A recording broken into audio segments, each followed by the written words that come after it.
Castle on the line. Let's see. This is so easy, and the onslaught of shadows into all of the members. We talk about Wombo on one side, we talk about Wombo on the other side, but the whole time is not correctly pinned on enough members to make it worth it and to make it so they can make this comeback. And unfortunately, at the end, CLB take the lead, and they look to take the game.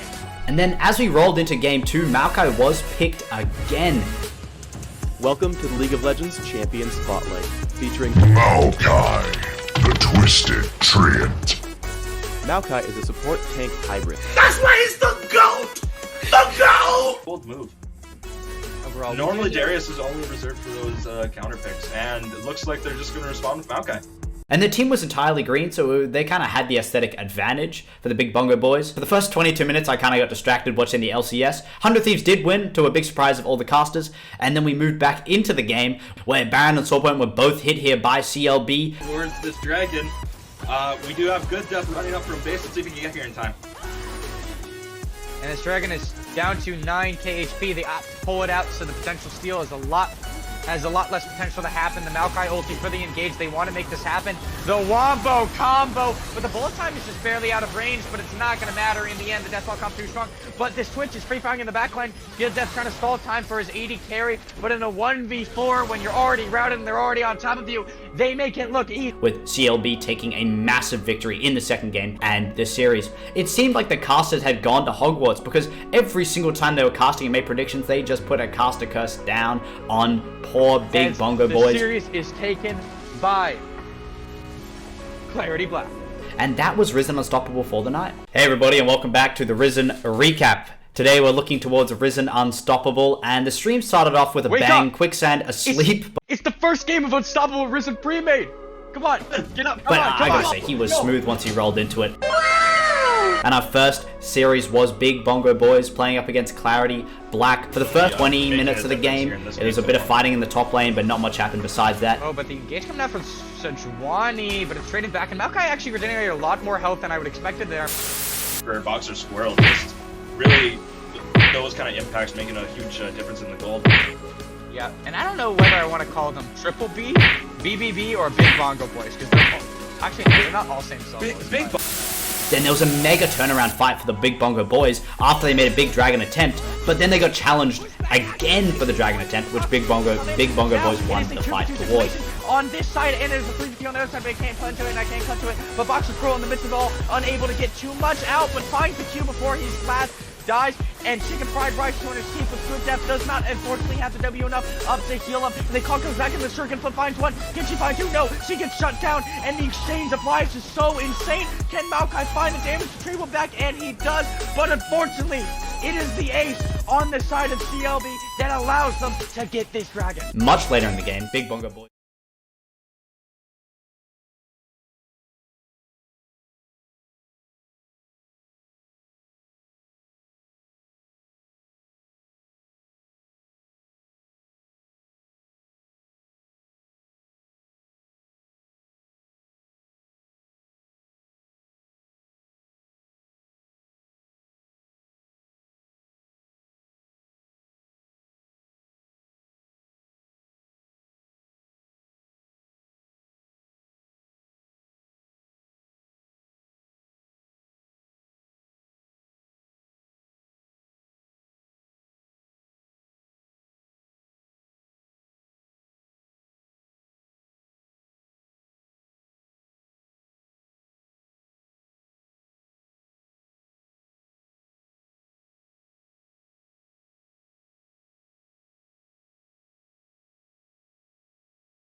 But also in the pre-made dominant.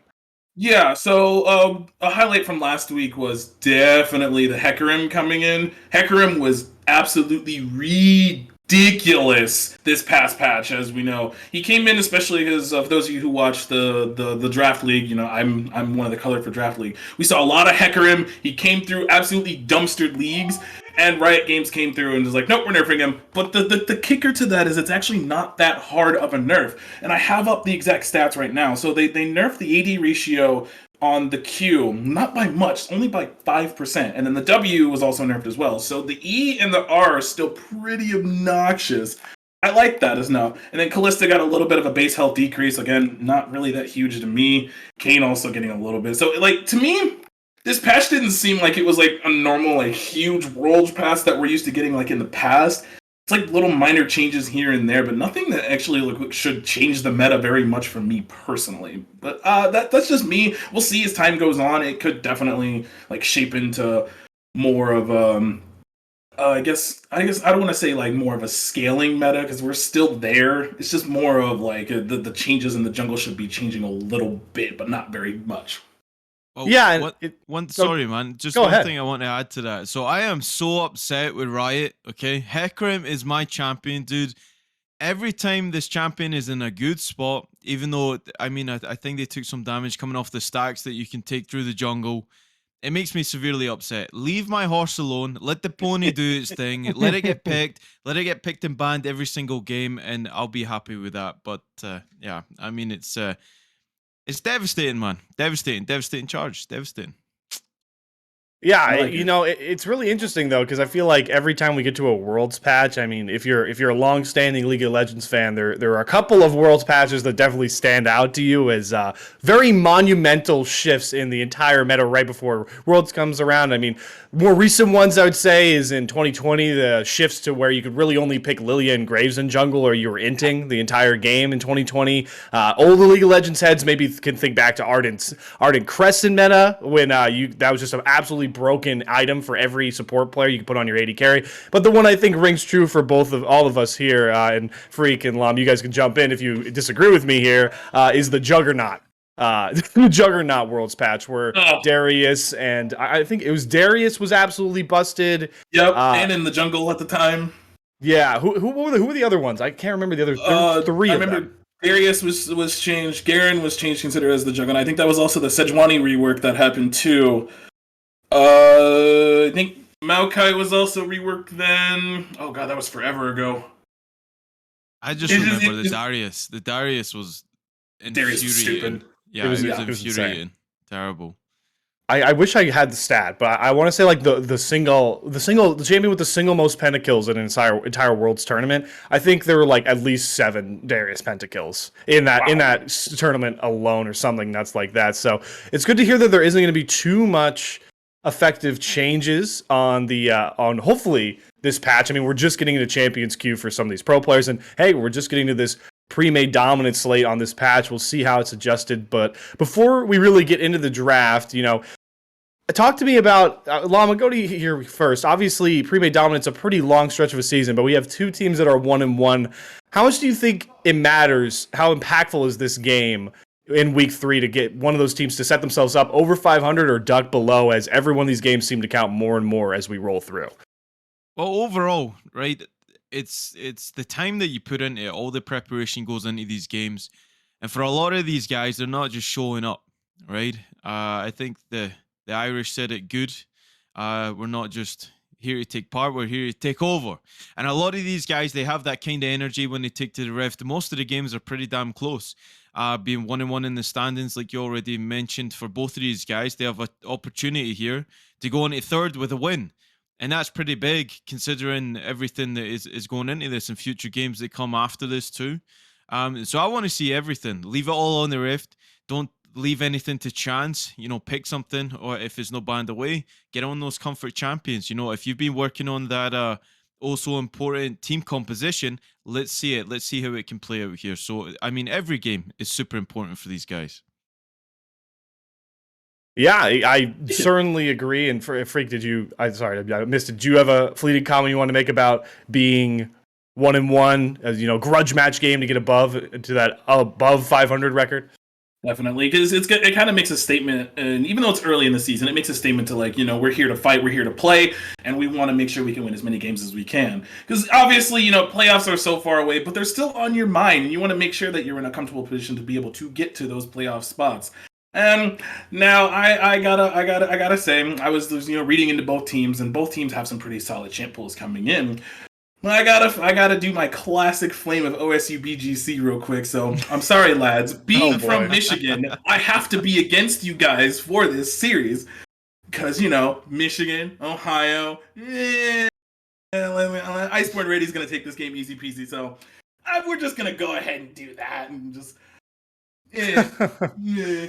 Freak is certainly foreshadowing the predictions we'll get to on the other side of the draft. I think you can already see where he's leading. But to figure out if there'll be a draft diff to maybe sway him, we'll actually have to head over into our Game 1 Champ Selects. So, gentlemen, it's always been a pleasure, but you guys could take it away as we get into Game 1 of the draft. I'll see you on the other side. Let's do this then. Yep, perfect. Thanks, Leo. Leo, our host for today. Always a pleasure dealing with that beautiful looking man. That's no Kappa. Now, we are into draft here. Look, DBZ, Freak, what do we want to see here from both of these teams? We've obviously done a little bit of looky behind the scenes and seeing what both of these guys can bring through their OPGG, but it's not as straightforward as that. These guys do have individuals that are running in certain positions, and we will see how it dictates. But what do we want to see? What's going to be the priority coming into this one? Well, since considering BGC is on blue side, they're gonna want to take one of the more priority picks of this patch, I would assume. Now, I do see a couple of the bands coming in. Lulu's expected. She's one of the more stronger enchanters in this patch. But the Evelyn is not a surprise. BGC's jungler was kind of an Evelyn one-trick, so seeing that come through is nowhere near a surprise. The Vex ban, also not a surprise, because IBR's mid laner plays that a lot. Ooh, taking away some of that engage with the Pike ban, that's actually pretty good. So in terms of like what they're gonna pick here, we're either gonna get a priority pick ADC coming in, or priority pick jungler, or even a top laner, which is entirely possible. If I do remember correctly, the top laner for BGC likes to play more of those like aggressive top lane style like picks. So getting one of those early would definitely show that they want to like show some top lane presence. But we won't really know until the last part of these bans comes in. Okay, we got the Azir ban. So IBR's mid laner was Azir Vex, heavy into the Azir Vex. So that will have to come in and show, like, what do they do here? But now we go on to the first pick here for BGC. What do they pick first? Do they stick with my top laner? We'll see if you foreshadowed it. Yeah, Hecarim. Okay. All right. Somebody's listening. I like it. Already extremely excited to cast this one. Hecarim and my boy, always going to be there. I love the Centurion presence in the jungle. But an important thing that you already touched on. So the Azir was already banned away. So that's going to be away from, I guess it is Mike Wee Wee. But I might just opt to call him Mike in this one. The Wee Wee, not so much. And also the Pike was taken away, which is shared in the champion pool for both of the supports here. So both putting down the respect for that one as we see a Belveth being reiterated on the other side. I actually like that pick, especially into the Hecarim. She's going to be looking to farming mostly, into that jungle so she can get that level 6 for her ultimate. Super good ultimate. Into the Hecarim, I can actually see that actually being like a really decent, like, not decent, but a good answer into the Hecarim. And then we have Senna, looks like a hover. So so that's going to be the fasting Senna, I assume, coming in for IBR here. I kind of like it. It means they're kind of like bring it back a little bit and let the bot lane scale in. That's my assumption. So Seraphine might be the pick as the answer for the Senna. It could be. Or BGC could just take it away. I kind of hope they take it away because they're kind of telegraphing their bot lane a little bit. We got about 5 seconds left coming in here for the next pick here. BGC, what you got? Thresh. I like that. Okay. So we're going full Shadow Isles a little bit here. Thresh, Hecarim. I kind of hope they pick another Shadow Isles character here because then could go a whole Shadow Isles team. Okay, Caitlyn Thresh is really good. So good answer into the Senna, whatever it's most likely going to be. They get that range advantage with the Caitlyn because Caitlyn longest range in the game up till except for Tristana when she had 16, but they're not gonna pick Tristana obviously. So ignore that point. But we're gonna go on for the last final pick here of the first stage of picks and bans for IBR. They should pick the support here, or not the support, but who will be farming instead of the Senna. It could be Senna Tom Kench, could be Senna Seraphine. We got Senna Tom Kench. Okay. It's gonna be the Tam Kench. Okay, like it. That Devourer going to come in handy, especially if you try and get picked off by this Thresh. The hard engage along with the Caitlyn. We kind of seen it yesterday. Caitlyn was paired up with the Morgana, and it's just devastating, that combination. Thresh, another champion that's been recently buffed on the latest patch, so respectable coming through here. But we have the infinite scaling on IBR with Belveth that just, the attack speed is off the charts. The Senna as well, they're definitely playing it mid to late in this one. I highly agree with you. And the Mordekaiser is going to be taken off the table for BGC again. Once again, their top laner loves to play Mordekaiser, as I saw in looking up these teams before these games started. In terms of answers, so we got the Gangplank ban once again. So it looks like it's going to be kind of a top lane focus second round of bans. You mean you already have the other half of the map more or less, so kind of maybe expecting maybe a mid lane ban coming in here or another top lane ban. You know, to really pinch those pools, because you don't want, you know, those strength characters to be coming in. Zed is actually a really good ban for BGC. Their mid laner, my apologies, loves to play Zed. I noticed that was one of their top played champions, so that ban, I think, very good, especially because you don't want that Zed to get on top of your Senna in case that Devourer is down from the Tom Kench. Because it's like you said, that Devourer is like the prime point for to save the Senna from all of the engage that BGC have at the moment. And Seraphine ban, okay. Yeah, they're going to throw down some respect going in there. So it's a case where you look at the matchup already. So the whole point of IBR, so they are going to concede to the Caitlyn in the bot. That Caitlyn is going to be significantly stronger in that 1v1 against the Senna, or even the 1v2. Having the Thresh there, holding that hook the whole time, will make them think again if they want to try and engage something without the support of their jungler. And really, it'll be pivotal to see what champions are going to come through here. Okay, they're rounding off the composition with Ornn, so they're leaving that mid lane pick to try and get the counter going. What do we see that could round off this composition mid lane wise here, Freak? Ah, goodness gracious, there are so many options that they could pick here. And we still have, you know, the priority mid lane picks in the Orianna and the Victor, Zero's off the table. So Orianna and Victor are the next two that are kind of in my mind. I would love, you know, like an aggressive Akali pick coming in, but that's just me. But judging by IBR's comp at the moment, we got a Cho'Gath walk in. Ooh, pause everything. Okay, they have a lot of CC potential coming in already if they lock this Lissandra too for BGC, and that's insane. That's just the amount of lockdown potential that they have coming in. That's absolutely frightening. Are they going to lock it in? Because I was going to talk about the Orb, but now BGC drafting potentially these next two picks. This is crazy. If this Lissandra goes through, it's actually going to be the Ahri. Okay, the Ahri. I kind of like that more. Yeah, I kind of like that more. I feel like with the Lissandra, even though you get that Frozen Tomb down, the Tam Kench is still gonna... I mean, you need big shoulders first and foremost, because there would be a lot riding on you getting that Devour off on your own carries. So the Ahri gives a little bit of a different perspective. You can get those picks. You know, with the Spirit Rush going through, the Everfrost comes through with that as well. The combinations are pretty dang good. Anivia isn't a bad pick here. Neither is the Cassio, and we're going to get the Cassio in this one. Wow. Well, the issue with both teams at the end of this draft is there wasn't really too much damage. Sure, you got Belveth, but they needed like more consistent damage, like both squads, I mean. So the Ahri coming in for BGC is really good for like burst-ish type damage, you know, with the true damage coming in off of her Q and being able to like assassinate targets, but there's not really too many people for her to assassinate as I'm looking. Like, sure, you can catch out the Cass and maybe the Belveth, but like in terms of like absolutely like 100 to 0ing someone, it's going to be hard. But then again, BDC does have the Thresh, so they could potentially pick someone off. You know, layer on the CC with the Thresh hook, Cho'Gath knockup, Hecarim knockback, and just kind of blow someone up.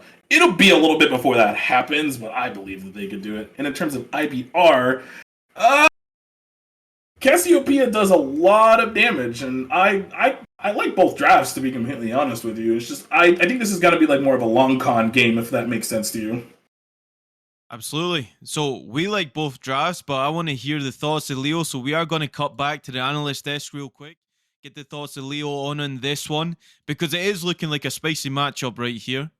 And purely, I mean, it's they're stacked. They, like I said, you want to leave it all on the rift as we join Leo back here. How we doing? What we thinking about this draft coming through here, Leo?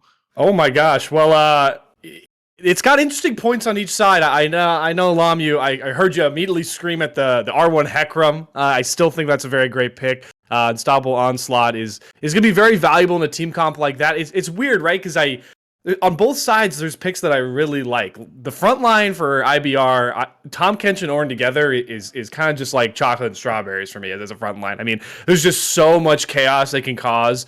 From Ornn with Call of the Forge God, all of his knockups, but Tom Kench also has the ability to peel really well for the Senna, as well as play frontline with that gray shield. But I really like Ari right now in Spirit Rush as well, and Hecarim pairs really well with her. I feel like they could do a pretty good job chasing down anybody to try and pick them off. I'm pretty much on the fence, but I see why you guys like both of these comps for sure. Yeah, it's gonna be something. Definitely. I'm also thinking objective control coming in as the game. Caitlyn has the range advantage over Senna, so that means that might give him bot lane prio, for the dragons coming in. In terms of the top lane, that one's going to be a little harder, but I think Cho'Gath has the push into Ornn, but Ornn can kind of stabilize the lane, and maybe it'll kind of be like a neutral lane. In terms of the mid lane, Ari should have the push advantage for a little bit until that shot from Cassiopeia starts getting some accelerated damage onto it, and then they go mid lane prios for more bot lane plays coming in. So it's just gonna be more or less even. And I'm kind of looking forward to this game. I'm really interested, honestly, to see how the jungle matchup pans out, because we've seen that matchup several times, and Belveth once ahead, it becomes extremely difficult for anybody. And really, it comes down to a choice, right? For the Hecarim. In this one, do you know what? I know a lot of people don't opt for that Conqueror, but it wouldn't be so bad in this game. You're going to be in amongst it. I mean, the phase rush is still pretty good here. So there's a lot riding on what these guys actually want to take into the matchups. I mean, they'll definitely know better than me. Of course, Silver Scrub doesn't really know what's going on. But I really like a Freak already touched on the Ornn, the Cho'Gath. Now, there's not going to be a lot that actually happens in the top side. It's really when it transitions into these objective control. What's going to happen at the Herald? Who's going to have the prio? Who's going to be the first to move? Because you might think that Cho'Gath will have the priority there, but Ornn is always underestimated and has so much damage in his kit. Yeah, it's funny. Ornn's always like that. He gets memed on a bunch because he's like the sneaky duelist. It's always funny. You see those clips, no matter where you are, like once a week, maybe on Twitter or if you're on TikTok, like a Zoomer like myself. You see those clips of an Ornn just absolutely dueling like a fed Camille and just like wrecking her for no reason. This guy's building full tank like you always expect from Ornn, but he somehow finds the ways to win those 1v1s. I definitely like that point you made, Lam, about if you're Hecarim, obviously you run phase rush a lot for that extra move speed to continue pressing fights, but Hecarim does have that damage issue of falling off later in fights. Obviously, he's a very, in my opinion, early proactive jungler that can create a lot of space in team fights, but if you want to create more healing, you want to stay alive in fights longer, maybe Conqueror might be the better option. That's certainly a good point to make. But guys, before we do get on Summoner's Rift for Game 1, I am going to get some official predictions for this Game 1 and maybe to reflect the whole series. And we'll start with the easy one that already got alluded to. Freak, are you going to double down on the Michigan Wolverines backed pick here against the Buckeyes? Oh, yeah. I'm required. It's unspoken Michigan law. I have to. I'm sorry, OSU. Bias. All right. Well, Lam, are you riding that? Now you get a little more impartial ruling. I feel on your side. All right, which of these comps are you going to back for a Game 1 win? I mean, it is a little bit impartial, but then you see the Hecarim locked in, and I am so biased for this champion. But honestly, looking at team compositions, if it comes down to team fights, I think that maybe BGC will have enough in the tank to actually get this done. If they don't allow all that scaling to come online. So I'm going to go with BGC. I mean, honestly, anybody that's listening, don't take my prediction seriously. I am in the dumpster with the channel points. I have no right in saying or dictating how anybody shares their spoils to the channel points. I just know if you're betting on the opposite team, I'm cashing in, baby, all day long. Wow, okay. Betting on IBR and chat. Okay. So IBR is getting the support in chat. Well, I am gonna call my own shot. I feel like I deserve a say in these predictions as well. I can't tell you what my record is across the oh my gosh hundreds, maybe not hundreds of recent sponsored games that I've probably done, but it's interesting, right? Because I always use the analogy of a ticking time bomb, and IBR's comp is certainly a sort of ticking time bomb. These two lovely people you see next to me have already alluded to it. Belveth infinite scaling, Senna infinite scaling, Cassiopeia scales stupidly well against Ari. If this game comes down to a bunch of team fighting in the later stages, I'm gonna go with the side of IBR. I'm gonna go with Iceborn ready, but I just think that the Buckeyes have so much pick potential to play around shutting down these side lanes if they want to and splitting the team up. The Hecarim and Ari combination can do a really good job to jump on a Senna if they catch her off. Caitlyn could obviously throw some damage over top, and I love every single Thresh pick as appealing support and with a dynamic player like Dude Bro Man with the coolest name of all time in dominant 13. history. 13. Don't forget the 13. Right. There's 12 other Dude Bro Men, but we got the 13th one for you guys in Premade Dominant. I'm going to back the Buckeyes. I didn't think I'd ever say that out loud. I don't usually say that out loud for normal sports, but I'm saying it now for this Premade Dominant Week 3 showdown.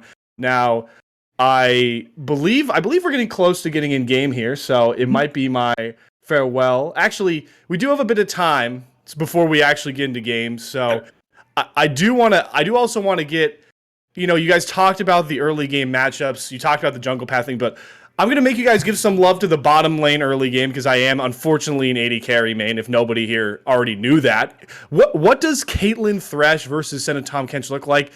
My spoiler prediction is it's kind of a snooze fest. Yeah, I think it's gonna heavily go in favor of Caitlyn Thresh. Caitlyn just has the range advantage no matter what. Senna has to get probably 40 stacks or 40 souls by the time she can even get close to autoing Caitlyn and doing as much damage as she can. And Caitlyn just has better, burst potential with the headshot from the net, the headshot from the traps. So if Senna kind of just steps on a trap or two, she kind of just might die. And then the full combo coming in with the Thresh when she's stunned by those traps. So it's gonna go heavily in favor of OSU. Let's be real, that's how the bot lane matchup's gonna go. But if IBR do play it right, I do think they might be able to maybe neutralize the lane. Hence why I kind of think that objective control is going to go heavily in favor of OSU at first, until maybe later when Senna can actually stack some souls and damage. Well, we've seen a lot of emphasis on early game dragons, and if you are on the side of BGC here, you definitely want to try and push that narrative in the early game. I mean, the Tahm Kench is pretty good for negating a lot of the burst damage because of the great health that comes into it as well. But as soon as Caitlyn gets that first back off and then gets back to the lane, it becomes a little bit more difficult for that support to actually body block, I guess is a good way to say it, and keep the Senna alive for as long as he possibly can.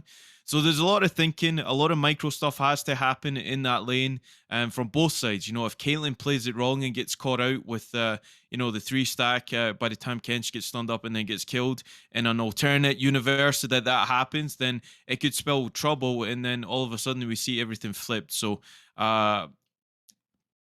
on paper, it looks like Caitlyn and Thresh should be able to push that, manage the wave, get the backs off that they require, and then try and manage the game through the bot side like that. But you never know. You never know. You do definitely never. You never know. I mean, that's like the saying for anything on Summer's Rift. For all we know, Thresh could get 12 kills and decide to go 80 Thresh and just carry the game at this point. I mean, it's Summer's Rift, right? At Risen, exactly. Not much you can predict, but we try our best. Now, I do know that we are loading in to get into this game one, which does mean you guys should be getting a look at Summoner rune choices. I'm curious, are any of them sort of screaming out to you as an interesting pick? Maybe did that Hecarim still run Phase Rush? What are you seeing that might pop out to you before we get on to Summoner's Rift? I see the thing that I called in the Hecarim to Conqueror in this game. I like that. I like the style that they're going to go for. They want those team fights. They want to get in and get stuff done here. So great rune choice. Pranger, he's up there. I rate him, baby. He's doing things already before the game even starts. Yeah, the hunt for value went for lethal tempo and Caitlyn, which I get that you want to proc the headshots more. Me personally, I would go fleet footwork. I like it more on Caitlyn than I do, but I'm not the one playing, and this is probably why they're diamond and I am, peak gold too. So whatever. All right. Well, they are here to prove that we are mostly stuck at hard stuck scrubs, and that's why they're pre-made dominant, and we're casting the game. But I think it is officially time. I believe. Are we all? I think we're all set to get on to Summoner's Rift here for game one. So I.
Back to the Risen recap. Today we're looking towards Risen Unstoppable, and the stream started off with a Wake bang. up! Quicksand asleep. It's the first game of Unstoppable Risen Premade. Come on, get up. But I gotta say, he was smooth once he rolled into it. And our first series was Big Bongo Boys playing up against Clarity Black. For the first 20 minutes of the game, it was a bit of fighting in the top lane, but not much happened besides that. Oh, but the engage coming out from Sejuani, but it's trading back, and Maokai actually regenerated a lot more health than I would expected there. For Boxer Squirrel, just really those kind of impacts making a huge difference in the gold. Yeah, and I don't know whether I want to call them Triple B, BBB, or Big Bongo Boys, because they're not all same solos. Then there was a mega turnaround fight for the Big Bongo Boys after they made a big dragon attempt, but then they got challenged again for the dragon attempt, which Big Bongo Boys won the fight towards. On this side, and there's a 3 on the other side, but I can't punch to it, and I can't punch to it. But Boxer Squirrel in the midst of it all, unable to get too much out, but finds the Q before he's last. Dies, and Chicken Fried Rice to escape with good depth does not unfortunately have the W enough up to heal him. And they call comes back in the circuit, flip finds one. Can she find two? No, she gets shut down, and the exchange of lives is so insane. Can Maokai find the damage retrieval back? And he does, but unfortunately, it is the ace on the side of CLB that allows them to get this dragon. Much later in the game, Big Bongo Boys chased Akali down in the bot lane, meaning that Clarity Black had so much freedom to take that first Baron, and from that Baron, they spiraled away from a teamfight and took the victory. The higher ranked Clarity Black, and honestly, still find performing Akali. extremely well. Oh, and she can't get out, simply tries to ulti over the wall, but that's crucial. 4 members sent down. This is the freest Baron I've seen, and it's incredibly hard to siege anything. As we're talking about that, the dragon does in fact spawn. This will be a very important fight. Dragon Soul on the line. Let's see. This is so easy, and the onslaught of shadows into all of the members. We talk about Wombo on one side, we talk about Wombo on the other side, but the whole time is not correctly pinned on enough members to make it worth it and to make it so they can make this come.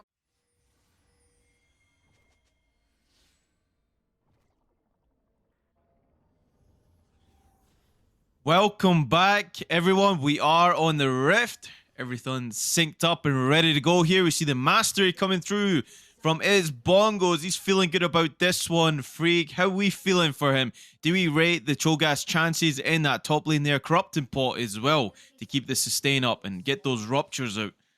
Yeah, I'm seeing that. I kind of like the Corrupting Pot to, do a little bit of extra tick damage too as well if he lands those spikes.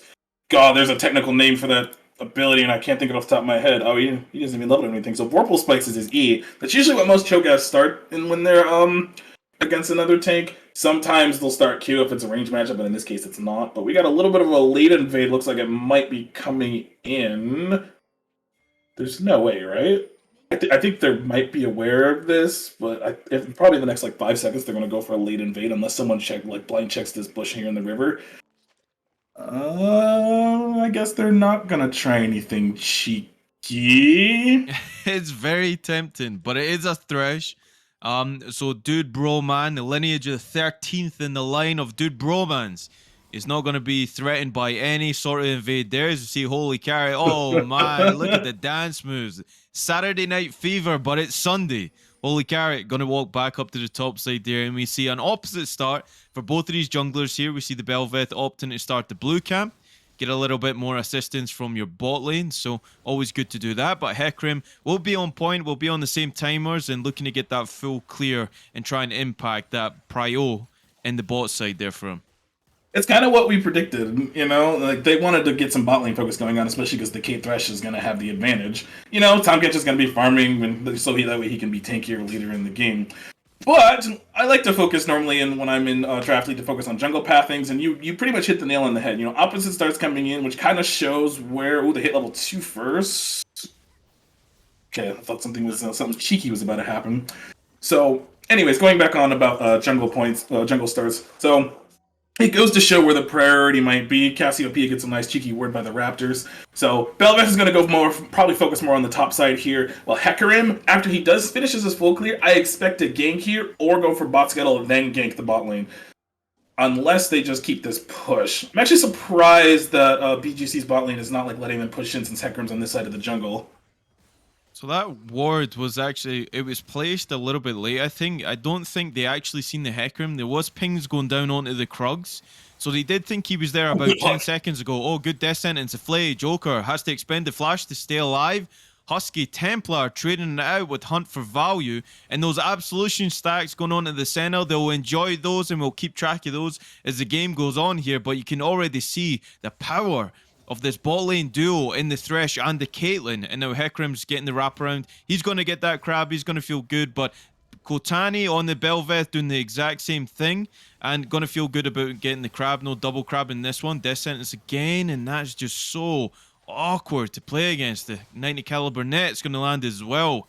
Headshot goes over to Husky Templar. They're trading really heavily in this bot lane as you see a gank in the mid lane. Okay, devastating charge on Mike. Wee has to expend the flash to stay alive. Okay, there's that nerf with those stacks coming through right there, freaking. I don't like it, not one bit.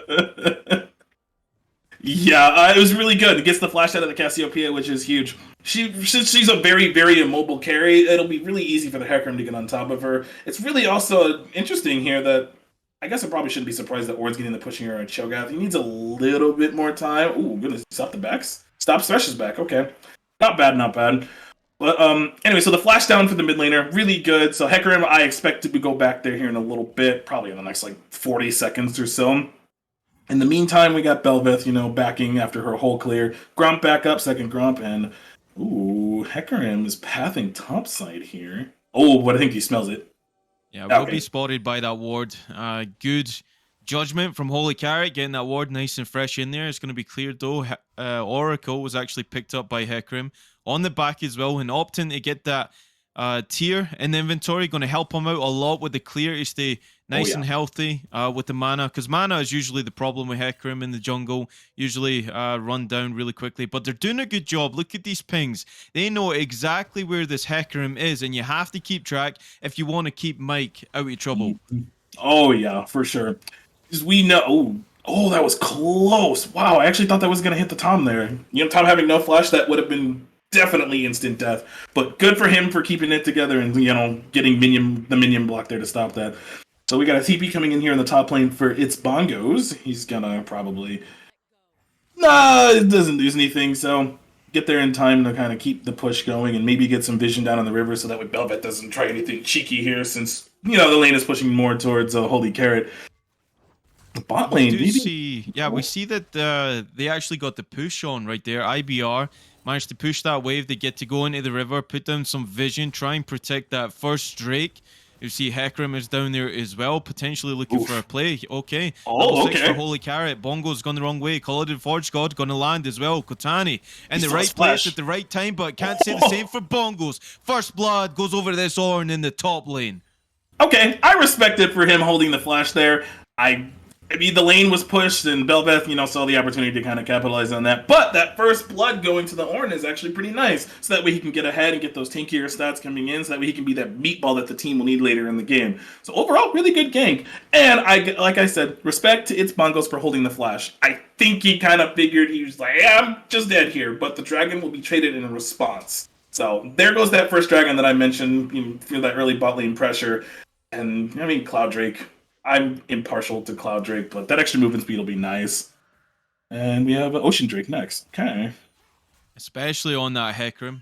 Any additional move speed that you can get with this champion is definitely going to help you out, but rightly so. Belveth shown in the top. They got the kill, but they trade over the objective, rightly so.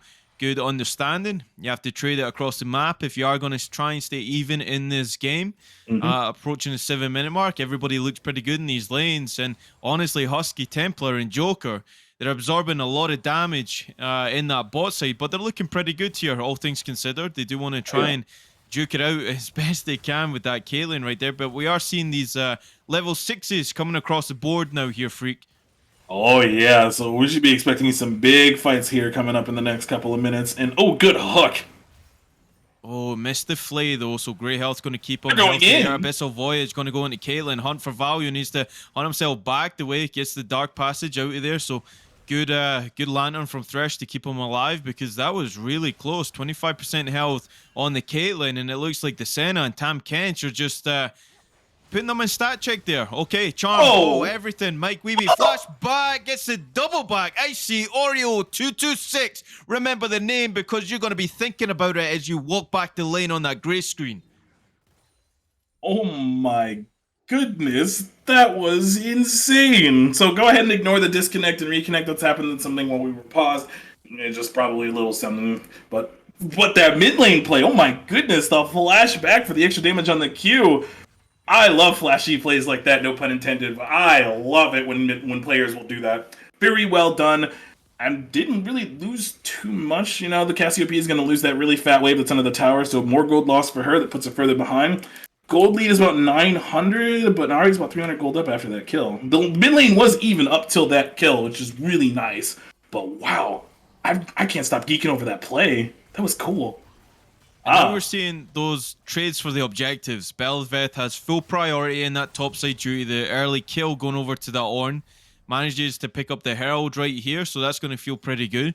But where do they want to put this? Which lane do you want to free somebody from? Joker with a nice sidestep, actually, to get away from that death sentence, and it would have been as described. But back to the point, where do we want to see this Rift Herald? Who wants this plate gold more than the others here? Because holy carrot, he's handling this Cho'Gath pretty damn well in the top lane. Oh yeah, I gotta admit, Holy Carrot is holding his own in that lane much better than I thought it would be. I kind of thought this would go more in the favor of Cho'Gath, but I was wrong with that jungle assistance. It's not flipping the other way. In terms of where this Rift Herald goes, I think you want to funnel it into your bot lane, especially for the Senna, who's not farming at all at any point in the game. So you probably want to summon it here in the bot lane, get some plate gold onto the Senna, kind of accelerate and get her caught up to those item advantages that Caitlyn already has. And these kids are gonna cheese this. Oh, death sentence on a Tam Kench, no word there, so they didn't know they were there. Joker going less than 50%, still has a grey health, walking that one out, cool as you like. But they're trading, they're getting caught in there, and now that the Caitlyn's had a chance to go back here, you're starting to see that damage coming through. And that meatball, there is Tam Kench. I mean, he's going to get the heal coming through from Senna, but he can be bursted down pretty quickly with his AD carry. Oh yeah. As completely expected, and gotta love it. That's really cool that they can kind of rely on Caitlyn to get that noon quiver to be able to miss charm coming in. That's unlucky. As an RE player, I feel for him. Right on the trap. So, but you see the combo that they're going in. Okay, I was actually looking at topside jungle there as Joker gets a tag on. Look at this shadowing going on by Holy Carrot with Belveth. And no he way. wants something here. Okay, he's going to pick up Hecarim straight into the wall there as he jumps on top of him with infinite attack speed. The ultimate coming through from Senna to get in on that one, and they pick off Pranger with the topside invade. That priority is going a long way. Nice! We were so focused on what was happening in the bot lane, or at least I was so focused on what happened in the bot lane. You were focused on the top lane. I didn't even know that was going on, but very well done for the Belveth to kind of just be chilling on the side of the jungle, catch out the Hecarim when he was trying to shadow the Cho'Gath. We got more trading happening in the top lane. They're not Holy gonna... Carrot is landing everything here. He really wants it. Call of the Forge God gonna go through as well. Try and get those brittle procs onto him. Oh, bongos. Go! But flashes back and says, get the hell out of my lane. Finishes him off with a feast as we see Pranger might be on the menu again for the Belveth. Shadowed by Mike Wee Kotani. Gonna pick that one up. Deaths across the board to see the bot lane getting involved as well. Flash already expanded. Blast Cone. Thresh on the menu next, devoured up and going to be served on a platter for Mike Wee. Cassio getting in on the action and gets a kill right there. These are some awesome aggressive plays coming in from IBR, and now that the Dragon is up, this should be a free Ocean Drake for them. I was going to compliment, the play for shadowing the top lane that was going on, but then they just come over fight after fight after fight. It's Bongo's getting a really, really good outplay onto Holy Carrot there, with the flash chop. There's pretty much nothing you can do to even, counterplay that. But then, on the other side of the map, you have Hecarim getting caught out. Then you have Thresh getting caught out, and really, really intelligent Blast Cone play coming in from the Belveth there to knock him back into the team, so force him to have to pretty much just accept the death. So very well done, good plays, and they get a free Ocean Drake on the side of that. And we have a Mountain Rift coming up, which is huge for either team, I would say. Both teams getting, the Mountain Soul would be very, very good for the stats. And this top lane is so volatile. Look at them just slugging it out here, but Holy Carrot just not respecting that feast damage coming through, so Bongo's going to enjoy that one all day long as they equal it out with this titanic matchup between the Chol. Okay, Rupture, because it's go unstoppable.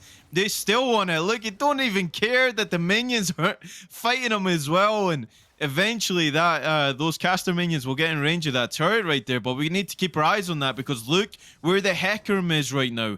Ornn is still pretty healthy though, 75% health on the Ornn, but they might want to go for this. He does have the flash as well. Goes unstoppable for a second, so good timing from Pranger. Get the devastating charge. Onslaught Shadow's going to knock him back. He's going to be silenced, so can't use the flash and still gets out as the Rupture misses. And Holy Carrot on a thin line in that top side, but survives the gank. Wow, okay, good for him. Those tank stats coming in from that first blood, the extra gold, letting him be able to withstand things. And here we have Belveth catching out Hecarim here in his own jungle. But they're going to get collapsed on super hard by three other people. Well, Bongos is here as well, and Thresh is walking up, but Kotani does the right thing. He's going to dip in and dive in and duck in and put the Cho in the ground. There's the ultimate from Senna to try and get on the action. Death Sentence going to connect on to Mike, which in turn procs that Summoner. Okay, Hunt for Value is in trouble here. Nice. Joker tanking that turret for a million years as Husky Templar gets on the board with his first kill for the AD carry. Okay, and Belva still has the Rift Herald. At this point, I think just place it in the mid lane and open up that tower. I think that's the call here. The bot lane tower shouldn't fall here. It might. Oh my goodness.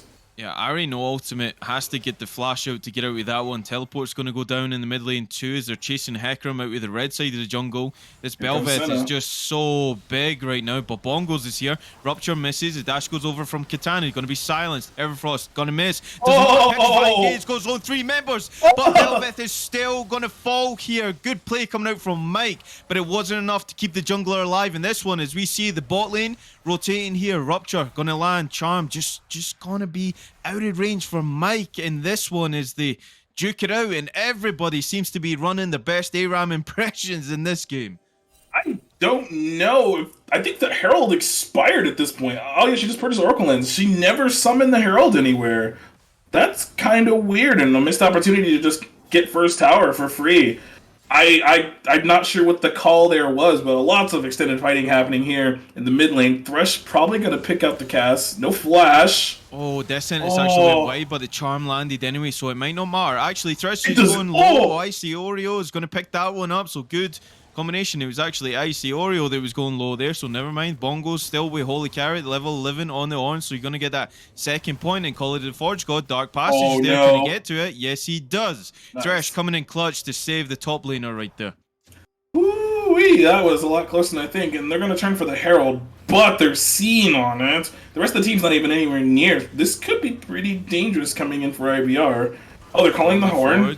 Okay, interrupts the Ornn with the death sentence, but still can't get in range for that one. He's going to get ruptured in place. That's okay though. He's just styling on them at this point. And Kotani, these invades are just relentless right now. Hecarim can't go anywhere without Caitlyn, no assistance. flash. Speaking about assistance, Abyssal Voice just wasn't in range, but gets tagged up by the tongue lash. Another kill going over. Dude, bro, man, 13th in the lineage. He's getting chased out of that blue side jungle. Death Sentence goes wide. Void Surge from Katani. Get out of it. Just gonna fly straight out of there. The broken as hell champion just walks it right out of the jungle, and Hecarim is picking off the scraps that are left behind from these invades. Wow, I mean, just the amount of aggressive plays coming in from IBR. We're about 16 minutes in, 16 and a half, and they have a 3k gold lead, and it's a pretty strong 3k gold lead. Most of it is probably on Belbeth and Senna here as I tick over. Yeah, Belbeth is up 2k gold up on the Hecarim, and, like, it's 2k gold up from the Tom Kench to the support naturally, but, you know, that's expected because, you know, Tom Kench is farming and Thresh is not. But, just... I got to admit, I'm actually surprised at the amount of aggressiveness that IBR is playing. But we kind of called it, but it's just this much this early, I think, is really going to help accelerate their scaling. Cassiopeia having that Leandry is just going to make her way more obnoxious as the game goes on. And the second item is going to be the... God, what is it called? Seraph's Embrace. There we go. Our Archangel's one of those. Mid lane items are obnoxious, but we here have the first Mountain Drake of the game up and gonna get hooked. Yeah, Death Sentence is going to land on Joker, but that's a one-way journey if you want to take that one. I'm pretty sure it wouldn't have ended well, so dude, Broman with the calculations right there, they're looking to try and get the prio on the bot side, but what are they going to give up for that? Looks like they might give up this mid lane turret. No, they don't want to take it still. Okay. They're TP from pinging Warren for coming this in. bot lane right here. Teleport's coming in as well. They're looking to make a play. They're trying to catch off the hunt for value. And dude, Broman right here. Okay, Thresh going to be knocked up by College of Forge God. Everfrost going to miss there as well. It looks like they're walking this one out. And they have full control of this dragon. And Cho'Gath is on the way, so they could potentially still fight for this. I think BCG is going to wait for Cho'Gath to come in before they continue because oh no, he's actually just going mid lane. So they're going to give up this dragon. Okay, never mind. I'm gonna... Oh! If that stole it, I mean, take a seat, but it didn't. And to kind of reiterate your point, yeah, we discussed how this bot lane would actually go. It's been flipped. The Senna is so strong in this one. They've been playing that lane like absolute gods. Yes. Whatever we said, the Caitlyn, the Thresh, the threat was there in the early game, but as soon as the Senna and the Tam Kench realized the boundaries in that lane, the full priority is just switched hands here, Freak. Oh my goodness, yes. And I, you know what, I apologize to the bot lane of IBR. You have proved us wrong. This also tends to be my curse. I see one lane's gonna go one way and then it completely goes the other, so... I'm bringing the draft league curse to dominate. You're welcome. Here we go. Look at this matchup again. They're getting procs, the grasp, left, right, and center. Check that after the game. Holy carrot, it's bongos. Just, it's going to get to a point where these guys will just slugfest it out with a wet noodle. Oh, hold on. Kotani likes the thought of getting a feast on to bongos right here, but he has one for himself. The lane... the minions are not even close here, but Joker and Husky Templar have walked up. Call of the Forge going to go down really early here as dude Broman gets the death sentence, gets the rune going off to slow them down here, but he's going to go for the chomp. On borrowed time. He's not going to get enough damage to trade over the kill to Holy Carrot is Husky Templar. The macro game is on point here, and IBR are looking to shove it down this top lane. Kotani, Void Surge, straight forward, death sentence, straight onto him. Not going to aggro the turret, just out of range. Very unfortunate. Pranger holding on to that onslaught of shadows. And it's an onslaught, all right, as they hook Holy Carrot again. Caitlyn walking through the blue jungle. They're looking to get another charge off on this Rift Herald. When do you say enough is enough? Okay, Syrian charge going to go through from Holy Carrot. Dude, Broman going low in this one. Turret's going to go down. Pranger still on the backside, not returning anything. They get 3 turrets without response. And dude, Broman...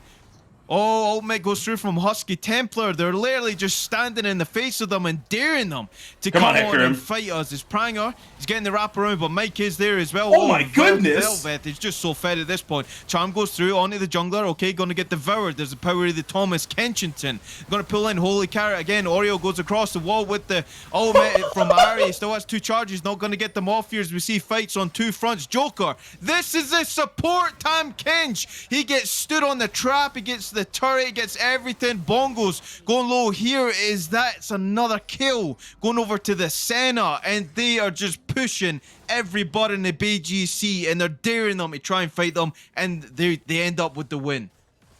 Need to say anything about like gold leads because the objective bounties are activating. That's just how far behind BCG are. BCG is BGC, but Hecarim ghosting in for this. Devastating charge lands onto Mike Wee Wee, so Husky Templar has to do the flash. Okay, Onslaught Shadow's going to be there as well. Miasma goes down, but it's not enough to stop anything. Ace in the hole. It's going to assist the Hecarim. He might fall here. Dark Passage going to keep him alive. Very clutch shield coming out from the Thresh, and they bite back in this one. 2 kills back onto the Hecarim. I don't think they make the call to turn for Baron here, but very much needed shutdowns going over to the Hecarim. That got him right back in the game. That was 1,000 gold, I believe. 400 gold shutdown from there, and then I think it was another 300 extra shutdown for the Cassiopeia. But yeah, the Baron call comes in just like I figured. I mean, you killed the 2 damage threats in the whole team. Well, 2 of the 3 because Bel'Veth is her own damage threat. But this is gonna be they're not responding, so I think this Baron just kind of goes over. Nope, they're not even really posturing for it. So yep, Baron goes over here to BGC, free Baron for them. Yep, get the chomp on it as well for the extra stats for the Cho'Gath. But nice, good call, especially with the 2 damage dealers getting caught out. You would definitely want to make a play like that. And it was just smart to go for the Baron, I think. I think it's a little bit of desperation creeping in, but they had the vision for it. As you can see, those wards were put there preemptively. So they had the setup for the Baron. They choose to take it. Very smart, because you feel if the Baron was to go over to IBR in this one, it might spell the end for some of these inhibitors. Never mind the turrets. But they do lose a turret in the bot lane here, so we'll see what this Baron power play is like. They do get a bounty attached to that as well, so an additional 500 gold, I think it was, that goes into the pockets. Other team members, and you're trying to really grab back that gold lead, because it's only 4,000 at this point. It's not a whole lot, and it's not insurmountable that you can't come back from this, but they're definitely up against it, and they're looking to pick up another one. Is Bongos is just hitting his bongos off this turret. Yeah, there we go. They're going to collect another bounty right here as Pranger is chased out with the mid lane. So they're trying to pick up any gold that they can get, and they're doing the smart thing by sending the top laner up the top there. But the flip side of that is they're giving up the dragon here, especially with Hecarim being on that top side. The objective bounties fell off as soon as they think he got that tower, and they're calling an engage on the Thresh. Good flash. Oh, good flash, but straight onto a ward, so they've seen that one. Abyssal Voyage going to be paired with Call of the Forge God. Flay goes through to try and deny the inevitability. His hunt for values over the wall, but you're just hitting 2 massive sandbags over there and not taking any damage from the Caitlyn. You see Kotani. The Void Surge come through. No, it's not gonna. Doesn't want to engage on that one. I see Pranger picking up the gold on the top side. He will get the Empowered back off of the Baron. So Cassio will not catch out the Hecarim here.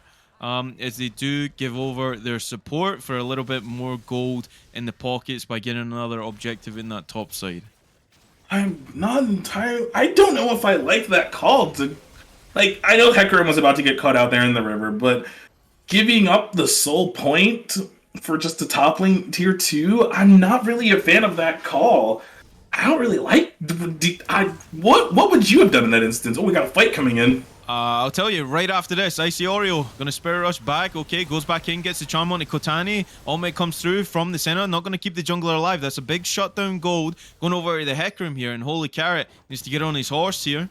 Speaking of the horse, he's right there. He's trying to get it. Okay, gets the absolute brittle proc onto the Ari. Going to delete Icy Oreo, and that one, ice in the veins for Holy Carrot as he trades one back, and the inevitability as he does give over the, well, it was the feast that actually came through for Bongo, so another stack going over to the Cho'Gath, but they get important picks right there. They get the shutdown on the Bel'Veth, but I mean, it did go into the Hecarim, but out of the 3, I mean, you could have argued that the Ari would have suitable, it would have been more suitable for the goal to go on to her, but they're still making these plays. They're still trying to be proactive. They take out the mid lane, and it looks like they'll get some damage. If not, they'll get this second turret in the mid lane as well. So we were right, or rather, you were right, rather, with the pick potential coming in for BGC. They had the better pick potential, and that's what they're doing. Someone goes in the side lane, you have 2 other people coming up and picking out whoever's there. It's worked. Think about them picking out the Senna and the Cassiopeia. Led to Baron. Picking out, not Cassiopeia, Bel'Veth and Ornn, and they get good shutdowns onto them. So they closed the gold gap from what it was about 4 or so minutes ago when it was 6k gold. Now it's down to 3. So the game was never really over. It just had to make smart plays, and that's exactly what BCG is doing. So good on them for making those proactive plays and catching out whoever's in the side lane. And I want to see more of that. And they're gonna have no choice, of course, but to fight here. When the Dragon Soul comes up in about less than 2.5 minutes. So I kind of believe in the Hecarim pick more and more, because at first, he was 0-3, but now he's 3-3. So I believe more and more in the Hecarim pick as the game goes on. So nice, good for them. Ooh. And it's definitely on a timer. That knife edge is going to be when the Baron spawns, as well as the Dragonair. Icy Oreo going to take full combination from the center. I'll call it the Forge God. Oh my goodness! Icy Oreo is going to be first to fall. Here's Dubroman running for the hills. Pranger's in the middle of it. He's got the Conqueror, so that's going to stack, but it's not going to be enough. Here as he goes on to Husky Templar. Okay, it's enough. He picks up 1 kill onto the center. But on the backside of that, Kotani's going to go in with the infinite attack speed scaling. This Belveth is just going to town, and it looks like Bongos is going to add to that, and it's going to be the first ace of the game, and it's going to go IBR's way very comfortably. Wow, if you are Husky Templar, you are typing #worth in all chat for that. They beelined it right for the Senna, who is low HP, but the rest of the team is just too beefy from the cut through. And Belveth doing 1 billion damage now that she has the Death's Dance, makes her even harder to kill. So good on them. It ends up being a 5-for-1 at the end. That was awesome. And the damage coming through for the Cassiopeia, she's finally scaled into the game with those 3 items. She has the Leandries, the Rylai's, the Seraph's Embrace. It's just, the damage is there. And she got everything she needs. And looks like they're turning to get some vision control for Baron coming up here in 36 seconds. So it wasn't even a fight over one of the objectives, and they still get everything that they hoped for. The Senna falls, so Husky Templar are not going to feel the greatest about that, but in concession, his team pick up everything. As Belveth, look at her, 7, 2, and 5 right now, sitting really comfortably. 3 items coming through for her. As we see, those timers are nearing pretty close now, 10 seconds on the Baron, but you should almost bet that all the attention is going to be on this last Mountain Drake coming through for the Soul Point. And this is something that you have to contest, and you can see BGC are in that river right now. They're collecting that crab. But on the flip side to that, if IBR do get this Baron, it might spell the end of the game. So either way, you have to make a decision here, and we're going to see what they're going to come with. Yeah, we got less than 7 seconds here for the last streak of the game. And in terms of positioning, it looks like BGC have complete control of the river. They are 2-manning that Baron, actually. I'm going to port over to that real quick. So they're going to trade the Baron for the Dragon, and it makes sense. These 2 characters can melt it, so they're willing to give it the Dragon and just take Baron as a response. Good. Honestly, I like the call. It's a good call. Cassio is one of those champions, even when you get 2 items on her, she just absolutely melts that Baron with the DPS that this champion can offer. But the important thing is they do delay the Soul Point, but now they're up against the Baron. Can they negate this push? Because it looks like IBR are coming in here. They have 1 wave. Okay, Charm's going to land on a Holy Carrot. Everfrost will not land because he will get out of that with the dash right there. So they're looking in Mount.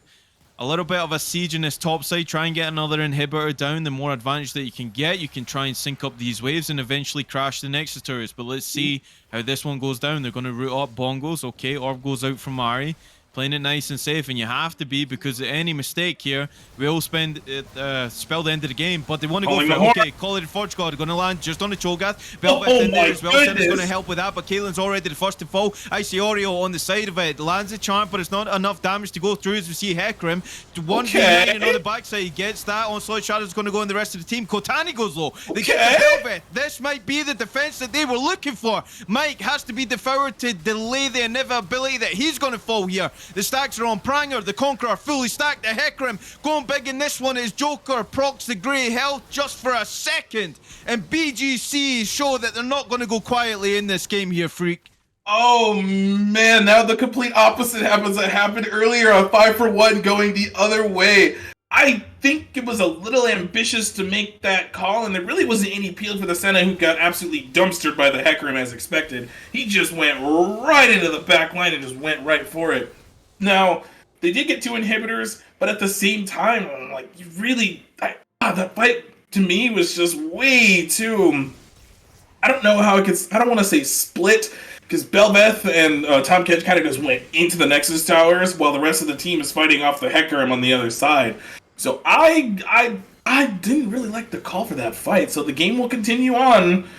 They'll get nothing out of it, so I guess we just wait another 3 minutes before the next dragon, and that'll be the next fight that'll probably determine the game. So BGC are not out of this yet before anyone gets this idea that like, oh, the game's over, IBR wins. No, as we just saw, they are completely willing to fight and stay in the game, and they're willing to wait and turtle to scale. Caitlyn's almost at 3 items. That should be an IE coming in next for her. She should be very close to that gold. She's at 1100, so I think another few hundred gold, and wow, what is going on here? They want to try and get this pick on the bongos. He's a big boy. Kotani going face to face with him. Look at the healing coming through from Kotani. Just infinite attack speed means that you're going to proc that all day long. Bongo's going to limp back to his bot lane turret there. It's still standing. And the important thing was that Caitlyn was the first to fall in that team fight, but they wrapped it around. The ability of the utility on the Ahri proved big in that team fight, but we'll see what happens here. No ultimate on Ornn right now, but they're going to try and bring down this turret. Can he get the demolition proc? Okay. Dubroman's going to be rooted up by the Senna. Rupture only lands on it at Tam Ken's. Joker going to heal that one up with the grey health. Gets the tongue lash off to extend that. It's a little bit of a handshake to his fellow support in this game. And this turret is just above 50% health. You can see these supers crashing in right now. They're just on the edge of the base in the top side there. So somebody will have to try and answer that to see the damage. Okay, goes down on the Ornn. Everfrost as well. Rupture. He's going to get rooted up for just a second. And again, everything's going on the holy carry. Oh, wow. Holy cow. He's gone down to 25% health. The damage still coming through from Caitlyn. LDR, IE, and Gale Force completed for her as she has to be the one to answer these supers as they're crashing on the Nexus turrets, and it looks like they're just going to back off here and not try and siege this bot lane. Yeah, I was actually getting ready to say right before that little scuffle started having that Caitlyn finally finished her IE. That is huge. Her power spike. She's in this game. She was never really out of it. The scoreline kind of lies. She's been putting out the damage that's been necessary, but especially the team that's been like finishing up those kills. Now imagine if she got one of those kills earlier, maybe this game is much closer. But for now, it's like she finally caught up. That's what matters. She has a bounty on her head because she's just been farming immensely the last like 10 minutes of this game. So good for the Hunter value for staying in this. And we have that Dragon Soul coming up in the next 27 seconds. This is going to be exciting. This is going to be an all-out 5v5. And I think Peel is the most important thing for IBR right now. They have to make sure that their Senna stays alive. Because Hecarim and Cho'Gath are most likely going to ignore their front line and just beeline it right to her. Because, you know, Hecarim can do that with his Onslaught of Shadows. And oh my goodness, they know he's there. Oh, that was close. Okay, teleport's going to be committed by Cho. That super minion wave is going to crash here, but they have to try and contest this. And I mean, what's more threatening than an Ornn in general? An Ornn with a sword. He's got Blade of the Ruined King here. Is he going to save him? Oh, Feast was actually down. Holy Carrot going extremely low. Going to stay alive with the center. Onslaught Shadow's going to come across the pit and go in the backline to silence Mike Weeby for a second. Ornn drops. In turn, Hecarim's going to drop as well as Dude Broman's going to flay him back. Look at the Ahri. Look at the Jukes going through. It's not enough. Icy Oreo gets the charm onto the Belveth, but the infinite attack speed comboed by Mike Weeby, who goes big in this one, and Cassiopeia picks up a triple kill as Caitlyn's going to be the last one on the menu, and IBR are looking to just end the game here. That's the end of the game right there, and they did exactly what I hoped they would do. The second Hecarim went in, they immediately peeled off and went to go peel for her. Exactly what they needed to do. But this should be the end of the game. You have 24-second death timers, you know, 20 to 25. So this definitely will be the end of game one. So good on IBR for that peel that they needed to do. Good for them. And again, I want to bring your attention to, as we see the last and final Nexus turret going to fall here, along with the Nexus. Ornn has a Blade of the Ruined King in his inventory. I heard you say that in the middle of the fight. I was like, what? Ornn with a sword. I mean, what's more frightening? A big-ass sword at that, but what a game. IBR really pulling out the stops for this one. And you know what? Our predictions, it didn't even come close. We thought that the whole prio was going to be in the bot side. But we were bamboozled, fellas, as we joined Leo back on the desk here. Leo, what do we think about that game? I just watched two teams try and throw about 7 times over and over and over again. That's my immediate reaction out of that game. Oh my gosh, what a What a banger, though, for the first game of the showcase for week 3, the Premade Dominant. I do want to get your guys, you guys alluded to it, but before we get into intermission here, I just want to get your guys' post-game reactions. What do you even make of, I guess, those team fights? I mean, how many times, did we see the Buckeyes seemingly be almost out of the game, but then just pull it right back? It's just hard, right? It's like that, cast your mind to like the 300 Spartans. It's like, okay, we're against the odds here, but we're gonna hold them for as long as we potentially can, although there's no repercussions like the Spartans had. Of course, there was definitely repercussions in this game, and I mean, it was spicy throughout the whole thing. We've seen do you know what, we've seen that Prio was actually in the top and the bot for IBR in this game, and it was very difficult to see how they could actually bring it back here for BGC. And honestly, I was really surprised, and really you've seen the amount of, I guess, the value in the rune selection for the Hecarim proved dividends in this game. It was just insane, because if you didn't have the Conqueror, Pranger is having a really, really horrible game in this one. So the team fights, I loved it. It was a really 5-on-5 slugfest. We've seen a couple of picks in the game as well, but the amount of defense that they put up, is commemorable, and they'll be thinking about that going into the second game here. Well, I mean, Conquer was certainly a great pick. It was a crazy game. Now, I do want to quickly mention the high damage man was actually Husky Templar on that Senna, and my point here to go to you, Freak, is there was a lot of bombastic plays with the Hecarim, the Ornn, the Belveth really got going, but how pivotal was that sentry turret of a Senna that Iceborn Ready had in their backline? I mean, the damage numbers certainly show it. Yeah, it certainly shows. It seemed like for the first few team fights, as they kind of ignored the Senna, she was able just to kind of free auto. And I got to admire the adaptation, talking about OSU again. They went ahead, and Hecarim kind of beelined it for the Senna every time, and it had to force them to kind of peel back and go for the Senna, which, again, she gets free damage off if they just CC the Hecarim up, and that's exactly what they did. So she's getting free damage off, they kill him, and then she's able just to kind of just spread the damage across the rest of the fight. Very well done by Husky Templar. I mean, I'm even looking at the build. It's a much different build than I would have gone, but it proved to work just fine. It cut through the tanks that it needed to. It ended up even securing fights that I thought were doomed, but well done. Well done coming in for Husky Templar. I love Senna. She's great. Yeah, well done to Husky Templar. Well done to you two on the call. Fantastic job for the game one. And well done to Iceborn Ready, as they're up 1-0 in our showcase series for Premade Dominant Week 3. To figure out if the Buckeyes can punch back or falter, we'll have to go to a break. But on the other side, these two got you covered with the Game 2 draft. Don't go anywhere for the Premade Dominant. Back to the Risen recap. Today we're looking towards Risen Unstoppable, and the stream started off with a bang, Quicksand asleep. It's the first game of Unstoppable Risen Premade! Come on, get up, come on, I gotta say, he was smooth once he rolled into it. And our first series was Big Bongo Boys playing up against Clarity Black. For the first 20 minutes of the game, it was a bit of fighting in the top lane, but not much happened besides that. Oh, but the engage coming out from Sejuani, but it's traded back, and Maokai actually regenerated a lot more health than I would expected there. For Boxer Squirrel, just really those kind of impacts making a huge difference in the gold. Yeah, and I don't know whether I want to call them Triple B, BBB, or Big Bongo Boys, because they're not all same solos. Then there was a mega turnaround fight for the Big Bongo Boys after they made a big dragon attempt, but then they got challenged again for the dragon attempt, which Big Bongo Boys won the fight towards. On this side, and there's a 3 on the other side, but I can't punch to it, and I can't punch to it. But Boxer Pro in the midst of all, unable to get too much out, but finds the Q before he's last.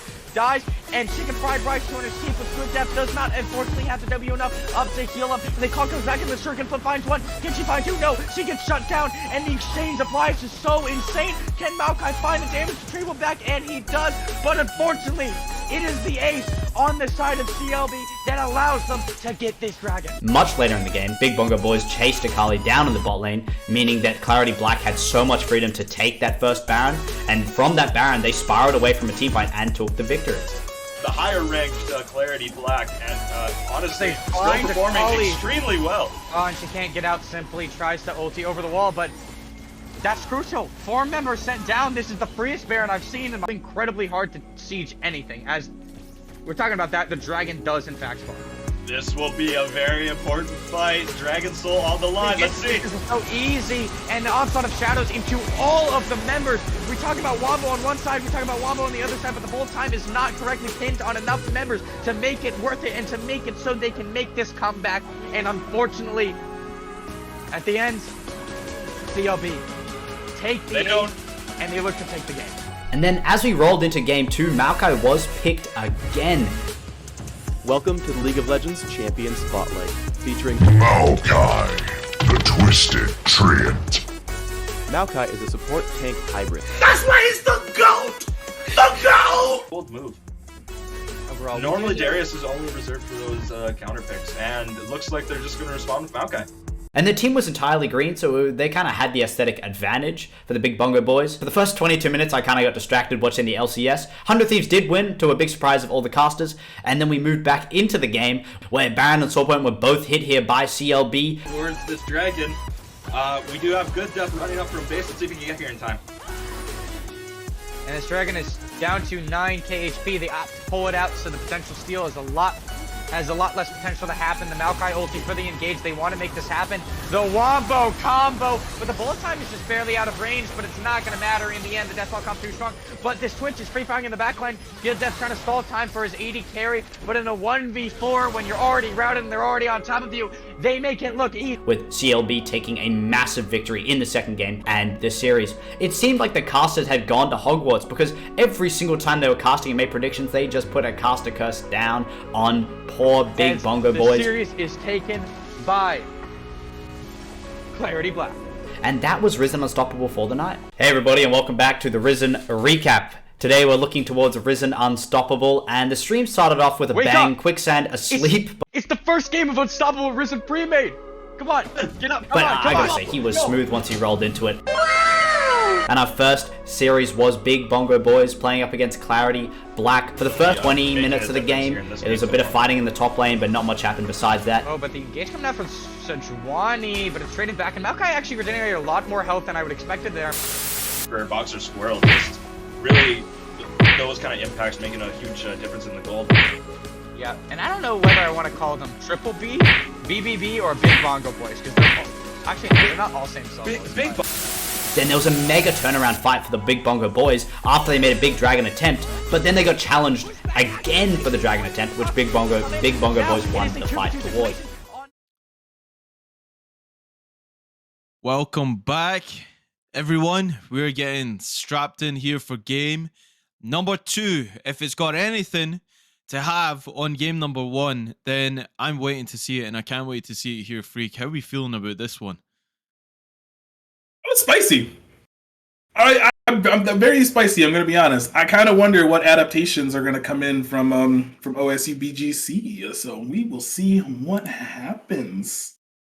Will they let that Ornn go through? I think that's the biggest thing. I think that was the difference maker. Yeah. The amount of plays that actually came through from this tank, it was pretty eccentric, pretty pivotal in the invades on the Hecarim, putting a lot of pressure on the opposing jungler in that one, especially Shadow on the Belveth. I mean, the amount of times you looked at the minimap, as we actually see Belveth going to be banned. Okay, respect's going down already here, Freak. That was the one thing I was going to point out immediately after it came through. I was like, all right, so they're getting rid of the Belveth. Immediately a good adaptation, because she kind of ran over like half that game, let's be real. She was so strong, and by the time she finished her 3 items, she was unstoppable. That champion's crazy. I honestly forgot how busted she was until that last game. Maybe I'm saying busted arbitrarily because, you know, I think all the new champions Riot Games makes are broken, but, you know, whatever. So here we are. We are on blue side. What are they going to pick for this first pick? So I imagine maybe they'll do the same thing where they pick maybe either their top laner or their AD carry first. And oh no, the Azir was open. We forgot. I forgot. Azir gonna be locked in here. Tell him about this champion, freak. Tell him. Ooh, put my water down. Azir. This champion can pull out some absolutely absurd DPS if he gets ahead. The Aurelia response, Oh, I love it. God. I'm an Aurelia player, and I love that. So Aurelia can zippity zoppity around, Azir's, soldiers. But back to the Azir.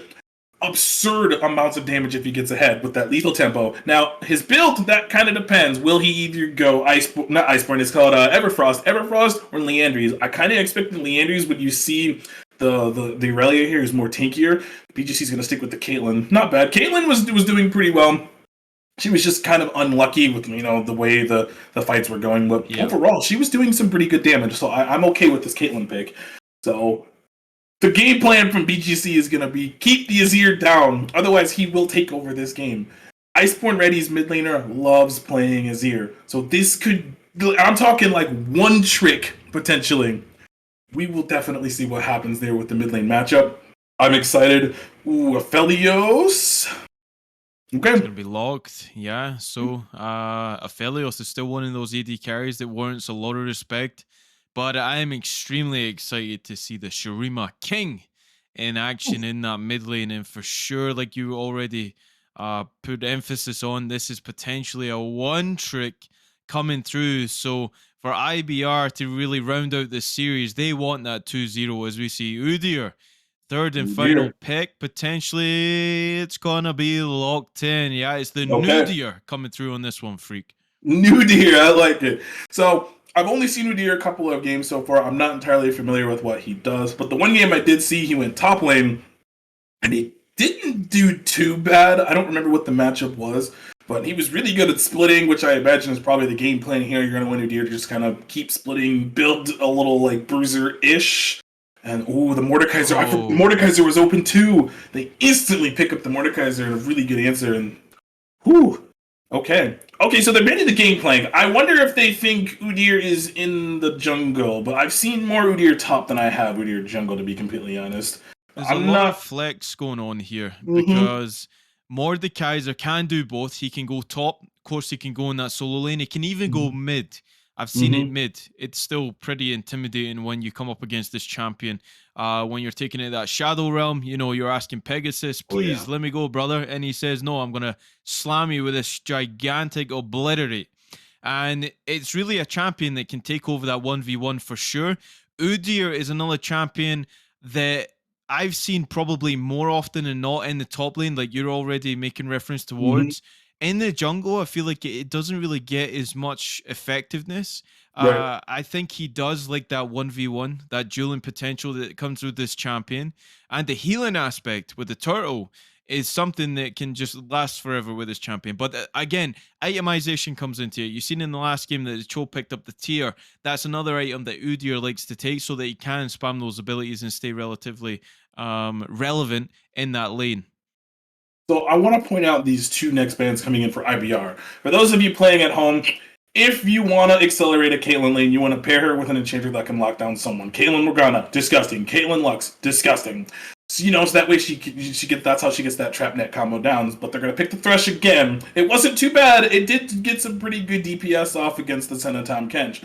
But then it's just like things went awry on that lane. But I think this bot lane of Caitlyn Thresh is fine. It's just they just got kind of unlucky, and I would be very surprised if IBR locks Enchana here. I like the Amumu much better, actually, for especially the hard engage, because they don't really have any except the Azir right now. But locking in the Amumu would pretty much give them all the engage in the world. 0, okay. Alright, they locked it in. Maokai. Hover. So if this is Maokai going to be locked in, I would assume it is going to be Udyr jungle then. That's my assumption. It'd be a pretty good assumption here. Sion. Okay. I mean, they're hovering this. They're tempting us with these juicy picks. We'll see if it gets locked in here. But answering the Thresh with hard engage like the Amumu is really good here. I like that. Vayne hovered. Yoni was left open. Akali was left open. Cameo, who's it going to be? It's going to be the Cameo. That's going to be locked in. That's going in the top lane. So this will be a Udyr jungle. Okay. All right then. I was gonna have something cheeky if they picked Akali or Yum and they picked Camille, which is obviously a really solid matchup. That champion's absurd. I'm an LPL fanboy, so I'm used to seeing Camille a lot. This champion can just do absurd amounts of like damage to you, especially with the empowered Q. You get a Sheen on her, you pretty much auto lose lane. Diana jungle coming in for BGC. I actually not really too much of a fan, but I get it. You're kind of trying to have someone who can extra get into that backline along with the Aurelia. Aurelia is going to try to beeline into the Aphelios as much as she can, or the Azir. Diana is going to do the same thing. And you have the Thresh Legend to pull you out if it goes kind of awry. Not bad drafting, I would say, coming in for BGC. I like it, more or less. So I'm just not entirely sure where it will go from here once we go into game. I expect, once again, I'm actually going to go more in favor of IBR for lane prio in this game. Obviously, the range advantage for Aurelia and Azir. Azir's going to have that range advantage regardless. Bot lane, Aphelios and Mumu. That's going to be pretty obnoxious, and you really don't want Aphelios getting to those 3 items, and he just turns on the full 200 years. But the lockdown potential coming in for IBR, you have the Amumu ult. You have the Hexset Ultimatum to knock people away if you just want to single out someone in a fight. And then you have the Azir, where you can either push them away for disengage or bring the backline into your team. It's just... I just like IBRs on a draft, honestly, a lot more than I do BGCs. I love the Aurelia to death. I hope... I'm being biased, and I hope the Aurelia pops off. But I don't know how it's going to go in terms of, like, execution. Well, one man that I can tell you will know how it's going to go. I know he's a prediction god. We're going to go back to Leo right here on the analyst desk. We're going to get the thoughts of my man on what is an impeccable picks coming out on this game. You know, the Mordekaiser. It's still not set in stone for BGC. They have the Aurelia, they have the Mordekaiser, they have the Diana. Leo, who's going where in this one? Well, I want to first say, Lum, I wish I was the prediction god, but I'm unfortunately the only one that sat here and said the Buckeyes would win game 1. So right now, not off to the hottest start, but we're here to rebound a little bit. Great question, though, out the gate is looking at both these comps. I do want to quickly get it out of the way that I am a Mordekaiser stan. I would say if I had to pick a champion outside of the 80 carry slots that I continually grind to a 49% win rate in solo queue, I definitely play the Mordekaiser a lot as an off-roll pick, and it looks like we are going to be having what I expected to see the breakdown come, so you are going to see that Mordekaiser go top for bongos, and Irelia is going to slot in mid, and Diana will be going jungle. It's an interesting breakdown of comps, right? Because in my mind, you do have the Iceborn ready side with super scaling once again. Aphelios and Azir cannot be touched compared to anybody else on your slate right now. I mean, sure, Mordekaiser can scale up pretty hard for some big team fights. Irelia can be pretty bombastic as well. Diana maybe a bit, but Caitlyn versus Aphelios, it's not close if both these champions are at full items. Azir versus Irelia is certainly not close either, though. Different dynamics in the fight. My biggest takeaway, though, is the fact that I will give credit to the Buckeye side, the Buckeye Gamer Club. If they can sync some of these ultimates up, it could get pretty dangerous, right? Nasty. If you have that Irelia ultimate running with Moonfall from Diana, and Mordekaiser can pick off somebody to bring to the Death Realm, it could create some chaos for those team fights, but Alama, I want to quickly get your opinion. I'm going to throw it again once again to this bot lane early game, right? Because you do know we do know the Azir is going to have some prio in the mid lane. Camille will probably have prio on the top lane. But what do you make of an Aphelios, Amumu versus Caitlyn Thresh? A lot of bandage tossing and hook throwing is what I'm assuming. Yeah, for sure. I predicted wrong last game when I was saying the Caitlyn Thresh would have the most prio. It started out that way, but then went completely the other way. In this case, I'm going to say the lane is going to remain neutral. Mostly because, I mean, Caitlyn's going to have the range advantage a little bit, except when Aphelios has Green Gun, then they're kind of the same range.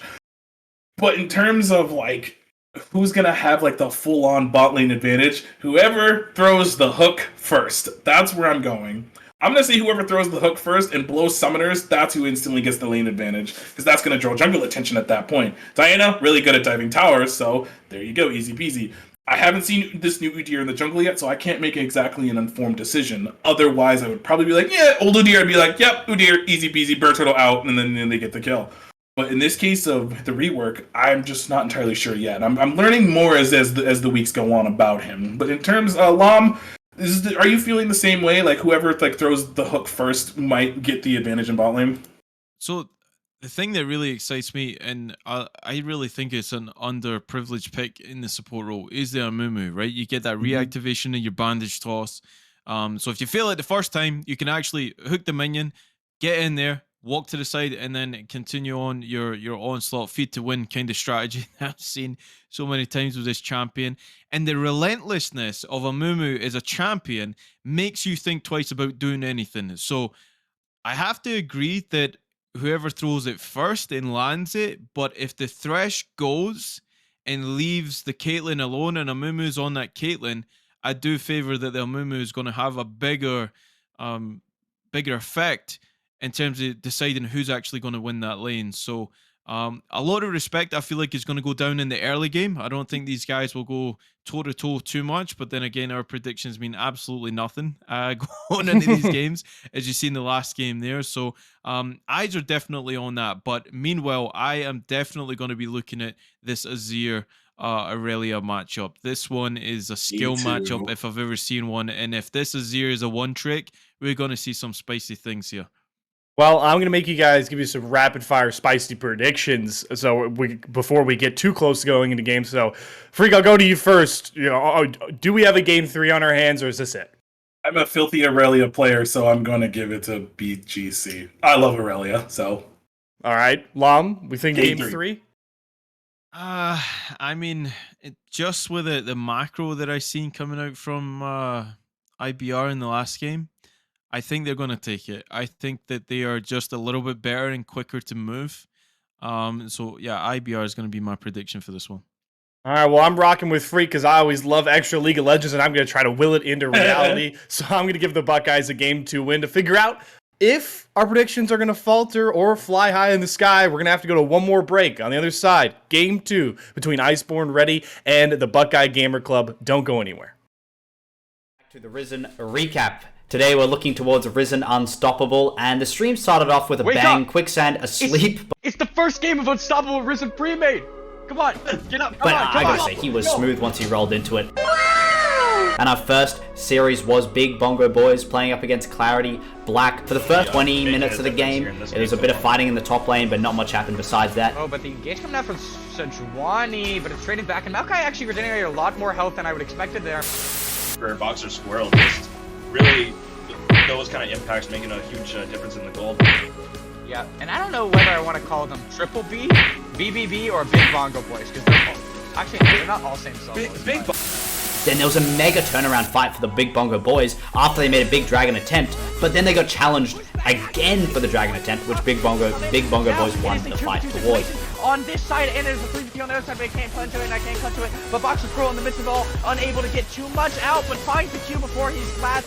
Dies, and Chicken Fried Rice to escape with good depth does not unfortunately have the W enough up to heal him. And the call comes back in the circuit, but finds one. Can she find two? No, she gets shut down, and the exchange of lives is so insane. Can Maokai find the damage to Treble back? And he does, but unfortunately, it is the ace on the side of CLB that allows them to get this dragon. Much later in the game, Big Bongo Boys chased Akali down in the bot lane, meaning that Clarity Black had so much freedom to take that first Baron, and from that Baron, they spiraled away from a teamfight and took the victory. The higher ranked Clarity Black, and honestly, still performing extremely well. Oh, and she can't get out simply, tries to ulti over the wall, but that's crucial. 4 members sent down. This is the freest Baron I've seen, and it's incredibly hard to siege anything. As we're talking about that, the dragon does in fact fall. This will be a very important fight. Dragon Soul on the line. Let's see. This is so easy, and the onslaught of shadows into all of the members. We talk about Wombo on one side, we talk about Wombo on the other side, but the whole time is not correctly pinned on enough members to make it worth it and to make it so they can make this comeback. And unfortunately, at the end, CLB take the ace, and they look to take the game. And then as we rolled into game 2, Maokai was picked again. Welcome to the League of Legends Champion Spotlight, featuring Maokai, the Twisted Treant. Maokai is a support tank hybrid. That's why he's the GOAT! The GOAT! Welcome back, everyone. This is game 2. Potentially, game 3 might be round the corner, but we will see what happens when these two meet again. It's a little bit of a change up, but they are running back the Caitlyn and the Thresh. They obviously felt in that first game, Freak, that it did pretty well up until a certain point. I agree, yeah. So I think they believe in their bot lane enough to keep the draft the same one, and we got a 5-point stance coming in for both teams. So any cheekiness may be happening. We got a question mark ping coming in. Are the bot laners dancing? If they're not dancing, they're doing it wrong. They are not dancing. All right. I mean, this is pretty impressive, honestly. Everybody is at the exact same mirroring image on the other side of the... Okay, well, these guys got the macro down on point. There's the mastery from Holy Carrot. I feel like it has to be said, and I'm going to say it. So, Azir in this game, Mike Wee approaching 2 million. That's 2 million mastery points. If that's not a one trick, I don't know what is, and I'm excited to see how he plays this Aurelia matchup here, Freak. I barely have 100,000 points on Lux, and I haven't mained Lux in like 6 years, so that's absolutely ridiculous. But goodness gracious, I gotta respect it. He finds what he likes and instantly picks it, and just if it's open, they get it every single time. So you know what? I vibe with it. Will it pop off? Probably. Will this be the demise of BGC because they didn't ban it? Probably.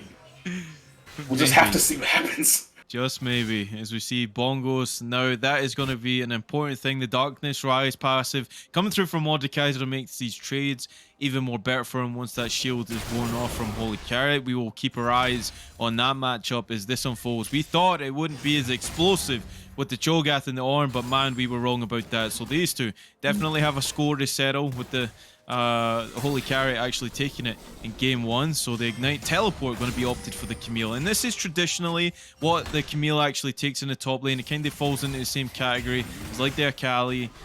Even the Sejani was running the setup at one point as well, as we see the level 2 coming through from BGC here. Death Sentence going to land onto Joker right here. He's going to get a bandage toss straight on the hunt for value. He's eating a lot of damage coming through from the Aphelios as he trades back, and now they get the level 2. So all in all, it's not a bad trade for the bot lane.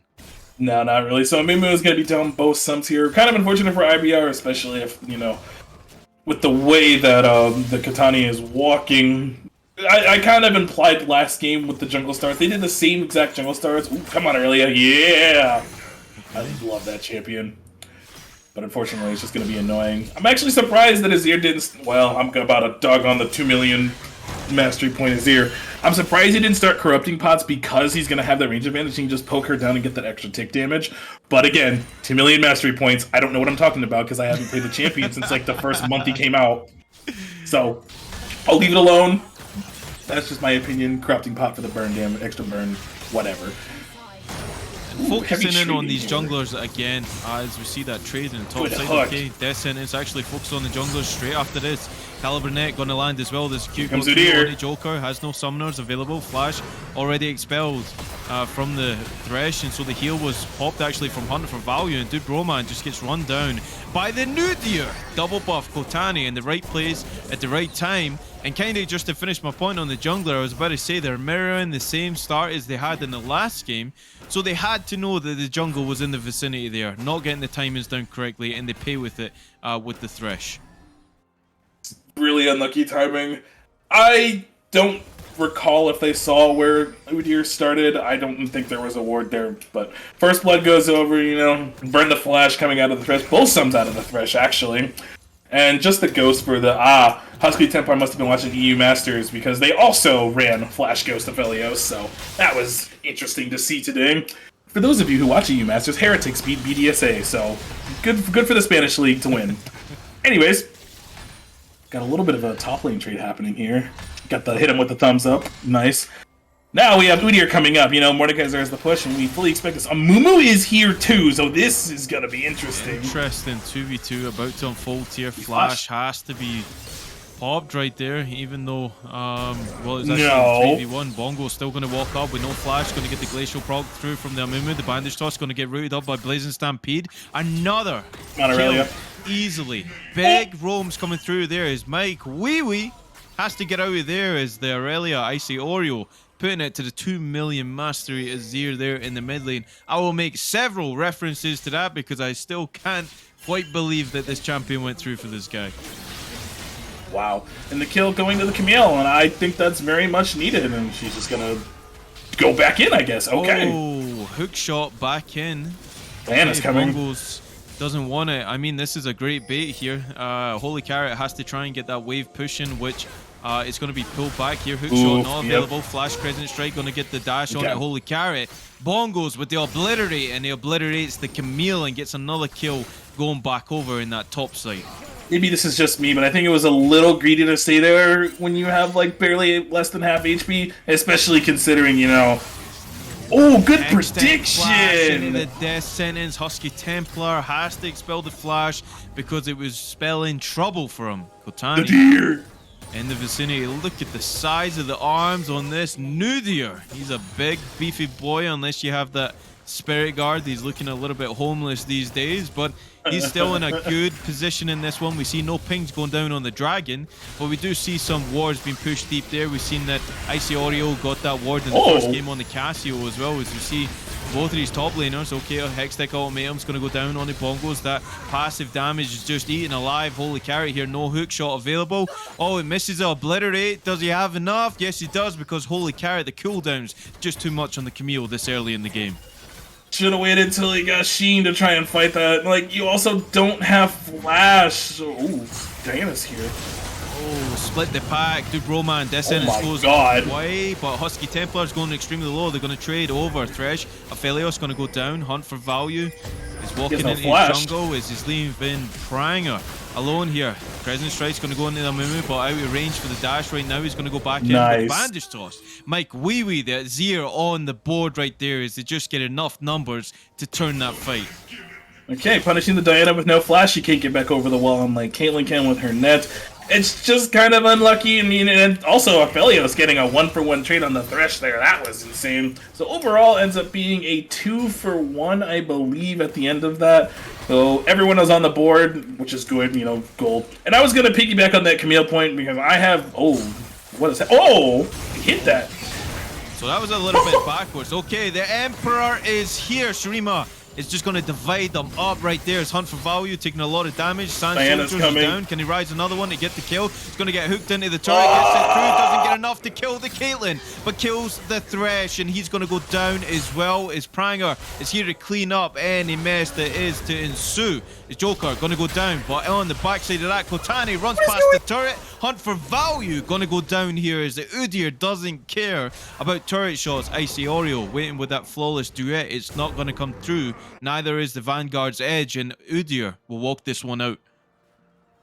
Forget what I was going to say about that top lane play earlier. We just have fighting all over the map coming in. Aphelios is going to get a tower plate or two here. He should get... He's not going to get the second one. Okay, Thresh is going to stop him. Aurelia is coming up here. Death Sentence, Flay, everything. Box not available. Still. Ooh. Jukes the flawless duet here, but Aurelia is still going to go on it with the Blade Surge. Only 2 stacks with the Conqueror.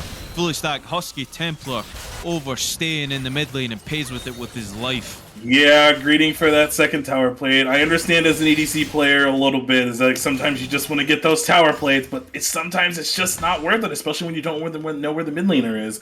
But just crazy fights all around. It's 6-6 here, coming up on 9 minutes, and the gold is basically even. So heavy fighting coming in from both sides, and this Udyr is just doing a lot of work.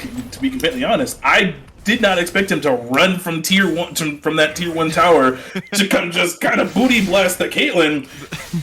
That was nuts, and he runs out. That's the power of that Iron Mantle right there. This man is just built different, I guess, but we can kind of catch our breath here because everybody kind of wants to delay their KDA and try and pad them a little bit more. But we see the Caitlyn and the Thresh look at the vision in that bot side river. Right now is a flawless duet. Lands onto Mike and the Udyr right there. Blade Surge going to go back through. Gets proc off of that. Still has a reset available. Death's Grasp onto the Holy Carrot. There's the skill matchup right here. He's in. Okay. Yeah, he's taking too many turret shots there. He stays alive for just a second as this Mordekaiser's forcing the issue. So when I said we could catch a breath, I was joking. Of course, there's still so much action going on in the Rift here. But back to my point, I was saying that the Caitlyn, the Thresh managed to get the roam. I guess. Just never mind, Freak. It's Not gonna happen. Emperor's Divide pushes away. Icy Oreo. Okay, we got action in the My bot side as well. goodness. There's the bandage to Australia. Hunt for value. It doesn't end. The kill is gonna go over to somebody right here. Is Dubroman, the 13th in the lineage, is gonna be taken down. No Graviton not gonna land for Oski Templar. They both tank a turret shot. Okay, Pranger still wants Holy Carrot. He's still here. I would have thought he would have got his back off with this wave going to crash. He realizes it's an inevitability. Hextech ultimate. I'm going to go into No way. Power attack. Not enough to trade over as the Moonlight Viral is going to secure that kill in the bot side as Caitlyn goes down, mirrored by the Camille on the top side right there.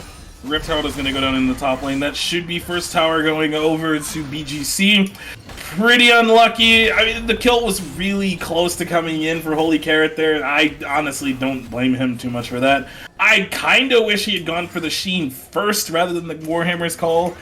It's just that Sheen provides that extra damage, and I think instead of having that, and with the Sheen he wins that fight, but I mean, it's up to preference. I'm used to seeing Camille players go for that Sheen first for that extra bit of damage. So, big lead to the Mordekaiser. Dragon is the trade. Do we finally get to breathe? It looks like it. Everyone's resetting. Bot lane's reset. So we finally get a moment to think. Alright. 1k gold lead. 11 minutes in. Both teams they're just duking it out just the entirety of this game. And BGC wants to go to that game 3. And that's exciting. It means they're willing to take risks. And I would argue that they've taken some pretty heavy risks. Once again, Caitlyn is on the unlucky end of being 0-2, kind of like last game. This Amumu, what the heck is happening here? Okay, Pranger with Envy. Deathscraft's going to pull back Camille, but the hookshot gets him out. Okay, going to go flash on and get the Moonfall. Damage coming through from Pranger. Secures that kill alongside the Mordekaiser right there. And yeah, you got no right in wandering into that jungle with the pressure that they are expelling. And now we've seen this in game 1 where the top laner would shadow the jungler, and they're doing exactly the same thing, and they're making it extremely hard for anybody up there. And in this case, it's going to be the Camille. And Nashor's Tooth coming in for the Diana, so she's going to go that Sunfire Nashor's Tooth build that we've been seeing constantly as of recently. Now, this also is going to lead into one of the other points that I make while playing this game. For the love of God, top laners, stop going TP Ignite. I don't care if you have a mobility ability. Bring Flash. This is why you bring Flash. The top laners keep getting bullied because they don't have Flash. Once again, bring Flash. It's just my personal opinion. I think that this TP Igniting needs to stop. Maybe except for Gwen, because, you know, Gwen has the immunity. But other than that, everyone else should stop doing it. Do not do TP Ignite anymore. Okay, rant over. Gwen is immune, Trollface. That's exactly how that champion runs, but in this case, yeah, I think that was a previous point that we just lost because there was so much action going on. But the summoner choice is really interesting for Holy Carrot right here. Obviously realizing that hookshot can get him out with dodge, so that's why you want to take the Ignite instead. But it's really cheesy to take this, and especially in your Bongos, and Bongos is just running it straight down this top lane, giving no respect to this champion, and Camille really struggling in this one with the Mythic already being completed. Oh, it cancelled the Lantern! Interrupt with the Curse of the Sad Mummy, interrupt that Lantern, but they still want to try and dive this, hunt for value. Going to get out there. Joker tanks 2 turret shots. Is it too much, too many? We will see. Bongos in the vicinity too. Kotani gets a Blazing Stampede on it. Duke Roman to try and peel for the rest of his team. Okay. Oh my god! The damage coming out from the Udyr, and Bongos wants some of it as well. It's going to ultimate straight onto the Aphelios. Aphelios has the guns to try and deal with Mordekaiser. Can he get it? Darkness is going to be enough for Bongos as he trades over his life, but the shutdown goes over to the Udyr. He's going to pick up the double kill. This man is electric in this game. I should not honestly be surprised. The second he sees the Caitlyn with low health, he's like, "You're mine, dog," and he just runs at her. One of my least favorite things as an AD carry player is when one of the beefy boys just runs at you and you just can't escape. Well, this man has been running past that turret since the 5-minute mark. We have to put a lot of emphasis on that. Okay. Duet going to land on the mic. Vanguard's Edge going to land as well. Enough mana to get the final tick of the Blade Surge, and Aurelia picks up the solo kill. Oh, he's just dead here. Might be in a little bit of trouble here. The Smite is going to help him out. He's so beefy. He's still not available as the shutdown goes over to Diana. Proactive play is going around the map, and 11-11 for the kills in this game. Oh my goodness, so many fights happening all over the map. Now, the good news is that bot tower ended up falling. That's the good news for IBR here. But shutdown's going over to, honestly, to people that don't need to be getting them. Like Diana, for instance, got a shutdown. Mordekaiser got a shutdown earlier. And just, oh my goodness. Okay, but okay, I'm going to backpedal. We're 15 minutes into the game. The next Rift Herald is going to be spawning in 40 seconds. Aphelios is probably dead here. Nope, he has assistance. Okay, Pranger going to get rooted up by the Amumu. Right place at the right time. Oh! Joker straight back on. Reactivation gets the shutdown goal from the Diana right onto the Aphelios. Hextech ultimatum on Dude, bro, man. 13. It's 13 too many. Double kill goes over to this AD carry for IBR. And the bite back in this game is the secure vision. And I think they secured the Herald in that top side too. I think so. I think 10 seconds, Diana's down. But they're not really okay with ears going over to it. But those 2 kills going on to Aphelios, I would say, is huge. The faster he can get to those 3 items, the faster he can become that 200 years champion that we know him as. The one-shotting your entire team with the Infernum ultimate. But for now, Diana getting shut down, and just beautiful. Lots of gold being funneled into the Aphelios. He should have over a 2k gold. Yeah, he has 1800 gold. He just went and backed at the moment as I ticked over. Yep. Lord Dominic's is done. LDR, absolutely going to be huge for this next dragon fight that's coming in here. And it should just pretty much give him pretty free reign to do whatever he wants. Especially when he gets red-white guns. People don't understand that Aphelios is best at close range when he has red-white guns. He doesn't have them right now, but that might be the next one in the rotation. It doesn't tell us which one's next. Okay, so there's Infernum. Ooh, okay. Icy Oreo wants this against Holy Carry, but it's never a fair fight if Voodoo is up here. His team really all just so close. Take the dragon instead. Icy Oreo just going to fall there for free. And when they had all the priority over that dragon, they should have put respect that maybe there's more members in that top side. Okay. Well, I thought there was going to be a dragon fight coming in, but they're perfectly keeping up the Cloud Drake. Husky's going to get dove here, and that's just sad. Present strike, okay, Death Sentence He's goes wide. not gonna gonna a lot of die. damage back. Okay. Pranger tanks too many turret shots as he trades over in the 3v1. Husky Templar going big. Ooh-wee, okay. That was impressive. You played that really well. Gear Force Flash to be able to get out of the extra damage from the Diana ultimate, for that kill to go over sooner. And it just leaves Pranger in the unlucky spot to just take that extra tower shot. Oh man, he was looking at Caitlyn to run at her again. The disrespectful mastery flash. No way. Aurelia's just getting picked on here. Gets This one is of the flawless disrespectful. out, but it's not going to be enough. Hextech ultimatum's going to secure. Crash Oreo, here? okay, the healing comes through from Blade Surge. Actually, hold on. Vanguard's edge lands on 2 as Joker gets taken out as well. Little assistance coming through from the Thresh, but what a performance to outplay that one. Icy Oreo picks up 2. Aurelia is a very slippery champion, and if they had one more member to kind of burst her down, then that would have been easy peasy kill. But not having the extra damage, she can get the flawless duet off, followed by the Vanguard's Edge, and she's just zippity-zappy around. Her Conqueror's proc, her passive is proc, and she's healing for a lot. And that is why I hope they win this game, because Aurelia is one of the best champions in the game.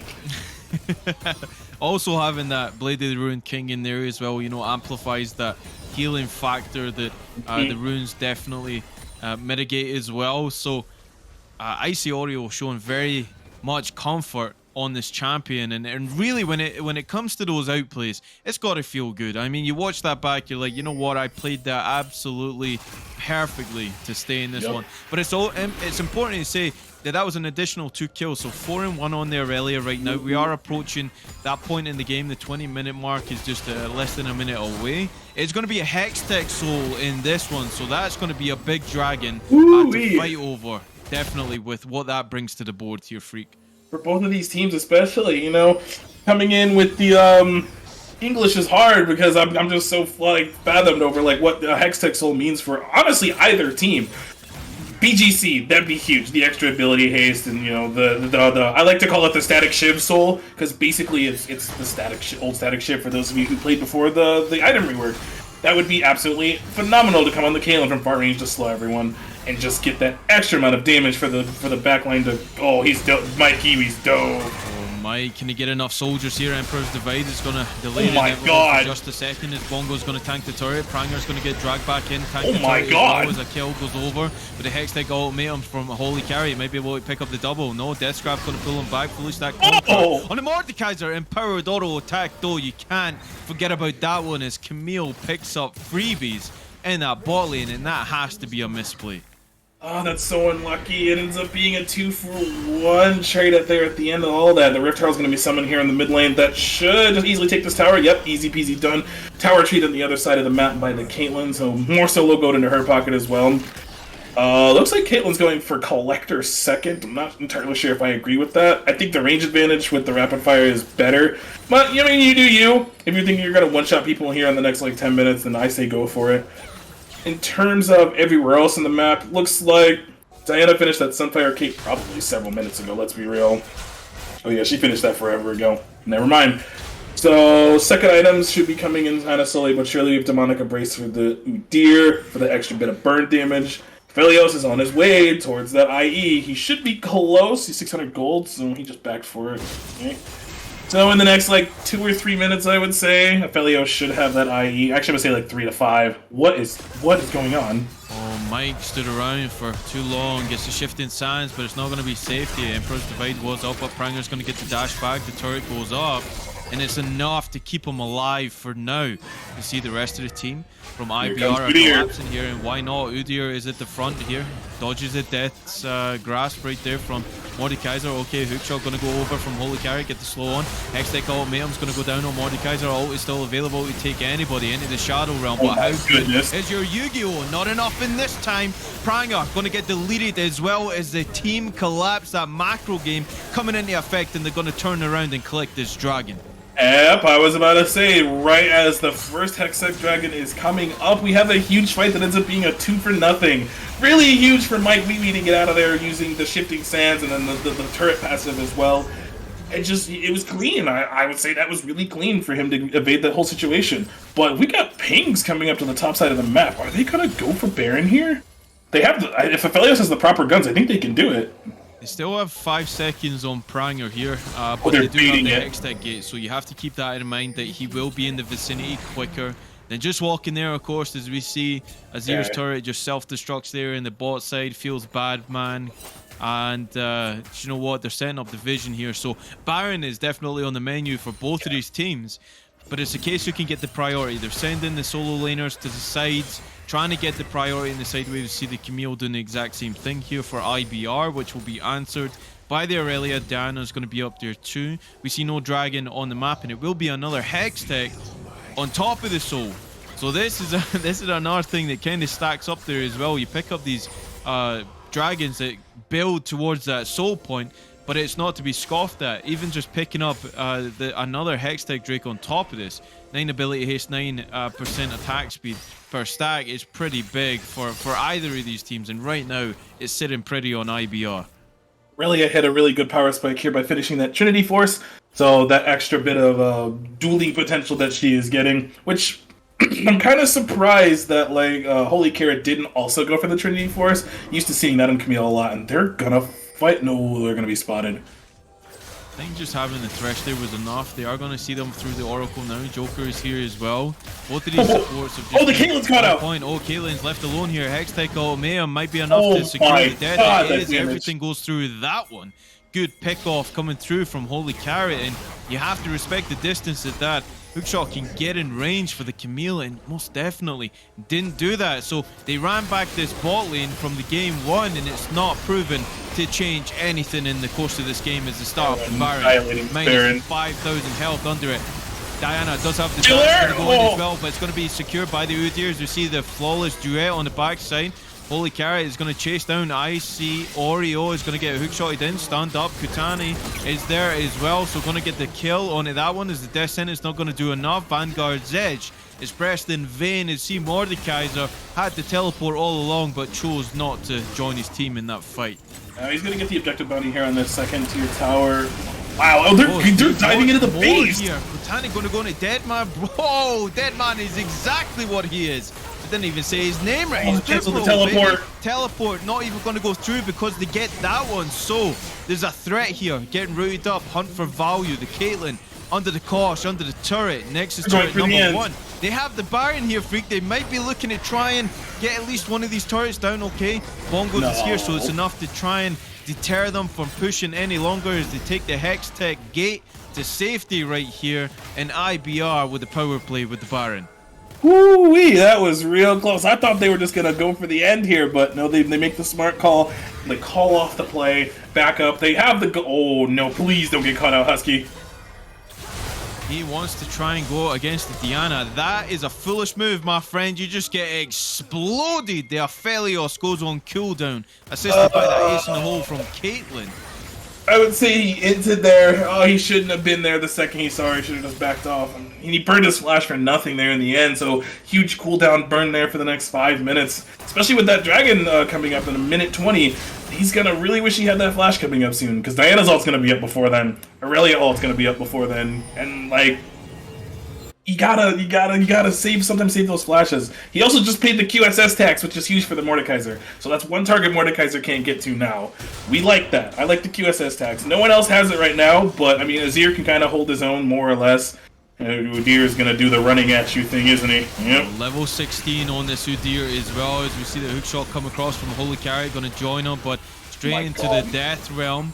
But it's not going to do a whole lot for Bongos here as he is on borrowed time. Finished off with a Hex Tech ultimatum. Getting picked off just like the Aphelios, and these mistakes coming through from the macro game are really proven to make a difference in this game. Yeah, like things started out so well for BGC, and it's just so sad that they're making like just simple mistakes that really shouldn't be made. It's super unlucky. They're getting caught out in side lanes. They're not focusing the right targets, I would say, and then you got Camille picking the exact targets that need to be, and I think they just have to give up this dragon here, don't they? Yeah, they just have to give it up. I mean, Bongos doesn't have TP, but he'll be up before the dragon. Right as the dragon's coming up. So I guess you just go for the jungler and kill the jungler here. Oh, Diana, yeah, Pranger might have overstayed his own welcome in his own lane as it's just Foggy War is defeating this team right now. Everything's going to connect. Pranger just styling it out. Holy Carrot leaving the game to style a little bit more. They pick off the jungler, so this dragon is more than secured. Basically, BGC just can't walk up. No, they just do too much damage. And the Amumu support coming in, clutch once again. I mean, just in general, he's been clutch this game, landing the hooks he needs to. And we did kind of call it at the beginning of the game, like whoever lands the hook first gets prio, and that's just what's happened this whole game. Oh, speaking of hook, Holy Carrot goes in on Bongos again. He's just going to be served on a platter for the rest of the team. Look to collapse on this. Caitlyn going under 50%. Dude, Roman under the turret, under the Kosh, under the pressure, going to get deleted by Mike Wee Wee as another kill goes over as well. Caitlyn's going to fall. Icy Oreo will be able to reset the Blade Surge with that one as the Camille was too low, but how good is your defense here? Pranger back up, Moonfall going to go back in straight on the Husky Templar. He has the guns, but not the survivability. As Pranger is going low here as well as Kotani has to try and run away from that one as we see Icy Oreo with a triple looking to pad the stats. But look at the jukes, look at this man, look at the Nudia. He's not going to be able to quadra in this one. Good lord, that healing is ridiculous.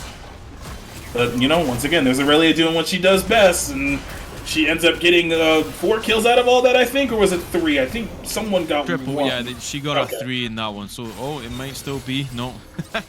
Udyr just gives the thumbs up, and he's out of there. This Udyr is a big boy. He's got a Medjai's in there with 22 stacks right now as well. Freak. He's 11-1. I didn't even know he's 11-1. Definitely enjoying himself in this one. What a game from Kotani, back to back, the Belveth. Now we're seeing the Udyr. You really can't ban this man out. It is really proven troublesome for BGC to try and get an answer to this man and his champions in the jungle, because his pressure, everything in this game has been on point. He's been putting so much emphasis on these invades and making it really difficult for Pranger to to try and stay relevant in this game. And Diana, Oh, really no. fighting it hard here. They're gonna go for a pick now. Caitlyn just gonna get another kill going down. So 6th death of the game is Duke Broma in this one. They ran it back, but it's not enough. Azir's gonna go in with the shifting sands, pad the stats there. Mumu as the mummy gets on the board with the first kill of the game for the support. Joker KS in that one, ×9 that mummy. I don't like what the heck is happening down here? Yeah, Pranger, Holy Carrot, they are going for it right here. The Diana gonna dash back in, but Holy Carrot is just so far ahead. The empowered auto attack comes through with the Q. Okay, gonna get the reset. Back off of the wall, stun. Just gonna do the styling as he does. Kotani nailing these turrets. As Aphelios is here as well, just ripping through the Aurelia, and she's gonna go and cool down Bongos. You're also gonna style it out with a statue right there at the end, but you're gonna be on the great screen simulator as IBR drive it home, and they take the series 2-0. Wow, that was actually extremely well done from IBR. They played so good. That was awesome. The game seemed like it could go either way for most of that, with just the constant fights coming in back and forth from both teams. And then and suddenly at the end, it's like IBR just kept getting little advantages as the game went on, picking out people off in side lanes. Eventually to Camille just diving right into the Caitlyn and just picking her off there. And it was just really good adaptation from IBR. Oh my goodness, and look, Holy Carrot did the most damage in the game too. I mean, that true damage Q is gonna probably inflate those numbers, but still, really well played from Holy Carrot. I know I'm hyping up Holy Carrot because we were also kind of talking smack about how little he was being effective in most of that game up until he started getting those items and started just doing what the team needed him to do. Yeah, these changing points are definitely there. We're going to be joined back on the desk with Leo. We get the final thoughts. Leo, another one for the books. This game was by far the closest, I think. And well, both of the games were extremely close. But what did we think of this game, dude? I just think I think Buckeye Gaming Club shot themselves in the foot too much again. This game seemed like one that showed it a lot more, considering game one, Iceborn ready. We talked about they had the top lane prio, the bot lane prio. They were winning in both on both sides of Summoner's Rift. This game, you could see clearly that the Buckeye Gaming Club, they had an early lead, an early point of emphasis, and it was through that Mordekaiser and that Diana on the top side of the map. So there was points where you guys were talking about them having the gold lead, them having the agency, which we didn't really see in the mid and early game from game one. And it really came down to me just a lot of macro misplays. It was constant plays across the Rift. I mean, it was either Mordekaiser getting 2v1 with no sort of response on the other side of the Rift. The bot lane got caught out a lot in their own jungle due to poor vision. A lot of issues, and you got to give credit to Iceborn ready for really sort of collapsing on those. But I do want to ask you guys, because obviously I was watching along, but I guess I'll go to you here first, Freak. The dynamic between that Mordekaiser and Camille, boy, what a roller coaster that was, with who was really holding the lead from start to finish, huh? So at the start, it went heavily in the favor of Mordekaiser, as we saw. Mostly because, and I know I said it in game, I would argue it's probably because Camille did not have Flash to be able to dodge some of those abilities when, mollywopped her in the head. That one under tower was close. I think that one might have come down to an item diff. I think if it was Sheen instead of Warhammer, that probably would have won that fight instead. But then you get jungle help from the Udyr coming in. Gets a couple of kills, gets a couple of shutdowns in the Camille. Suddenly she has 2 items, and now you can't fight her anymore. It's just that Q damage is absolutely ridiculous. We saw how she nearly one-shot the Caitlyn. How disgusting that champion is. And that's why I love seeing it also in pro play, because there are some disgusting plays you can make, and it's just so much fun to see. She's a great champion. I love her. Well, I certainly think Holy Carrot, big fan of the Camille as well. But Llama, I want to turn to you, because obviously you made sure to stress it a lot. The 2 million mastery point Azir. 2 milli. Was it really the biggest storyline though for this Iceborn ready team in the game 2 win? No. No, it has to be said. Do you know what? Maybe on another day, where the Udyr doesn't steal the whole damn show. And it has to be said as well, Kotani has played absolutely amazing in both of these games. I thought the Belveth, you kind of had overconfidence where it was a certain point where it was so far ahead, jumped into the backline 1v5, and then that's when you seen the misplays. You didn't see that here. He knew the full range of limitations of Udyr running past the turret like before 10 minutes, the first times. tier, and just killing Caitlyn. That's got to feel so bad for Hunt for Value.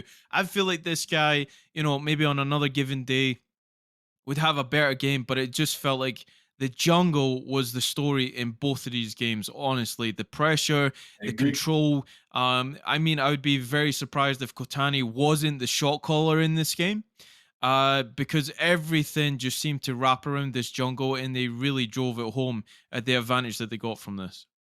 Yeah, you alluded my point perfectly, Lam. I mean, I love to name a series MVP every time, and either of you could stop me if you disagree, but I really do believe that Konami is the MVP of the Premade Dominant Week 3 showcase game. Absolutely flawless play on both the Belveth and the Udyr Hunt Freak. Well, I don't know who Konami is, but I know who Kutani is. Kutani, whoops, sorry. I switched up. I switched up to my Teenage Mutant Ninja Turtles love. Konami's the company that makes that entire franchise. I apologize for switching up the name. Nonetheless, we're all on the same page. I 100% agree with you on that one. Kotane played out of his mind, and was being proactive around the map. Even sometimes in game 1, being in the same place as Pranger was at the same time. Pranger. Gotcha. Being in the same place that they were at the same time, and Kotani used those advantages from his lanes to be able to accelerate the game, and even completely taking control. Like in this one, 12-1-9 he went in this game. Absolutely gross. Diving the bot lane tower before 10 minutes 3 times. Even one time he was gonna walk up and just smite the Caitlyn with no help. Nope, ADC players, I feel so bad for you. Because things like that can happen. Yeah, they certainly can. And Lam, I'm sure you agree. You kind of alluded to the point, but that's got to be our MVP pick, right? Yeah, 100%. And there's so much that we could say over and over again to say how clean everything was, because I am a jungler by trade, so I was keeping an eye on the pathing in Udyr. The timings were on point. Everywhere that Pranger was supposed to be mirroring in times of places on the map, he was on his side doing his thing. But then it got to a point in both games where Pranger thought that Kotani would be mirroring, so on the same side. Kotani was in the face of Pranger, taking his jungle camps, saying, you know what, I'm at a point in the game now where this whole map, it does belong to me. You can't play the game now, and now you're going to have to bring your solo laners, but my laners are more far ahead. So they drove the advantage, and 100% it has to be the MVP without a shadow of a doubt for both of these games. Yeah. Well, congratulations to Kotani and Iceborn Ready. They move up to 2-1, which does put them into a 4-way tie for the second place spot in the first division of Premade Dominant. SDC Death Cards, a mainstay of the dominant scene, are still at 3-0 after another successful week. For the other side, OSU, a big Buckeye Gaming Club, fall to 1-2, the only team currently slated at that scoreline, but certainly a lot of League of Legends action still to go on in the Premade Dominant. But before we get out of here, guys, do you have any final words before we all decide to queue up for Summoner's Rift ourselves after watching this series? I'm not queuing up for Summoner's Rift. I'm going to go play Valorant after this, probably. I'm a filthy Valorant player. But in terms of final thoughts, we have Draft League, on Friday. I'm in that. This is honestly the first time I've been doing a Dominant League, so thank you for the producers for letting me be on the show today. It was fun. Different perspective with a different league, and it's you have to not think about your usual league that you do, and it was fun. I enjoyed this. So thank you for the producers for letting me do this, and I'm gonna watch this more now as time goes on. So once again, thank you. Yeah, thoroughly enjoyable, honestly. I want to give a shout out actually to Icy Oreo. I thought that in both games you weren't doing a whole lot wrong, dude. It was, it's just one of those games where just be better. That's what I got to say about that. So it's one of those things. I always like to shout out our producers. So actually changing the name to Harbinger of Tech Diffs. My boy Snow going big in this one.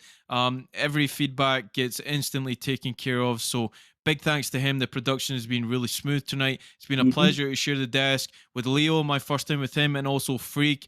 So I thoroughly enjoyed it. Thanks for having me, guys. It's been awesome. Well, certainly has been a pleasure all around. Once again, Iceborn Ready are your winners today for the Premade Dominant Week 3 Showcase match, taking this one in a sweep over the Ohio State Buckeye Gaming Club. I, of course, have been Leo Slayer Silverman here as your host for the night. Of course, shout outs to both Freak and Lom for killing the entire production on the Summoners Rift side with the play-by-play in color. And once again, to shout out Snow behind the scenes. Definitely dealt with a couple of weird things going on, but stayed the course very, very well. That will wrap up our Premade Dominant slate for week 3. But of course, you've got Prison action going on all week long, and we'll see you guys back here for Dominate next week, obviously on Sundays. You heard Freak allude to Draft League that goes on Fridays, and I do know, I have heard, chirpings that the coveted Divine League will be back at its new time Tuesdays this week. So the Divine League will be back around. All that means is Risen action continues on as we get into fall, but for now, enjoy the rest of your Sunday, and we'll see you guys when we see you.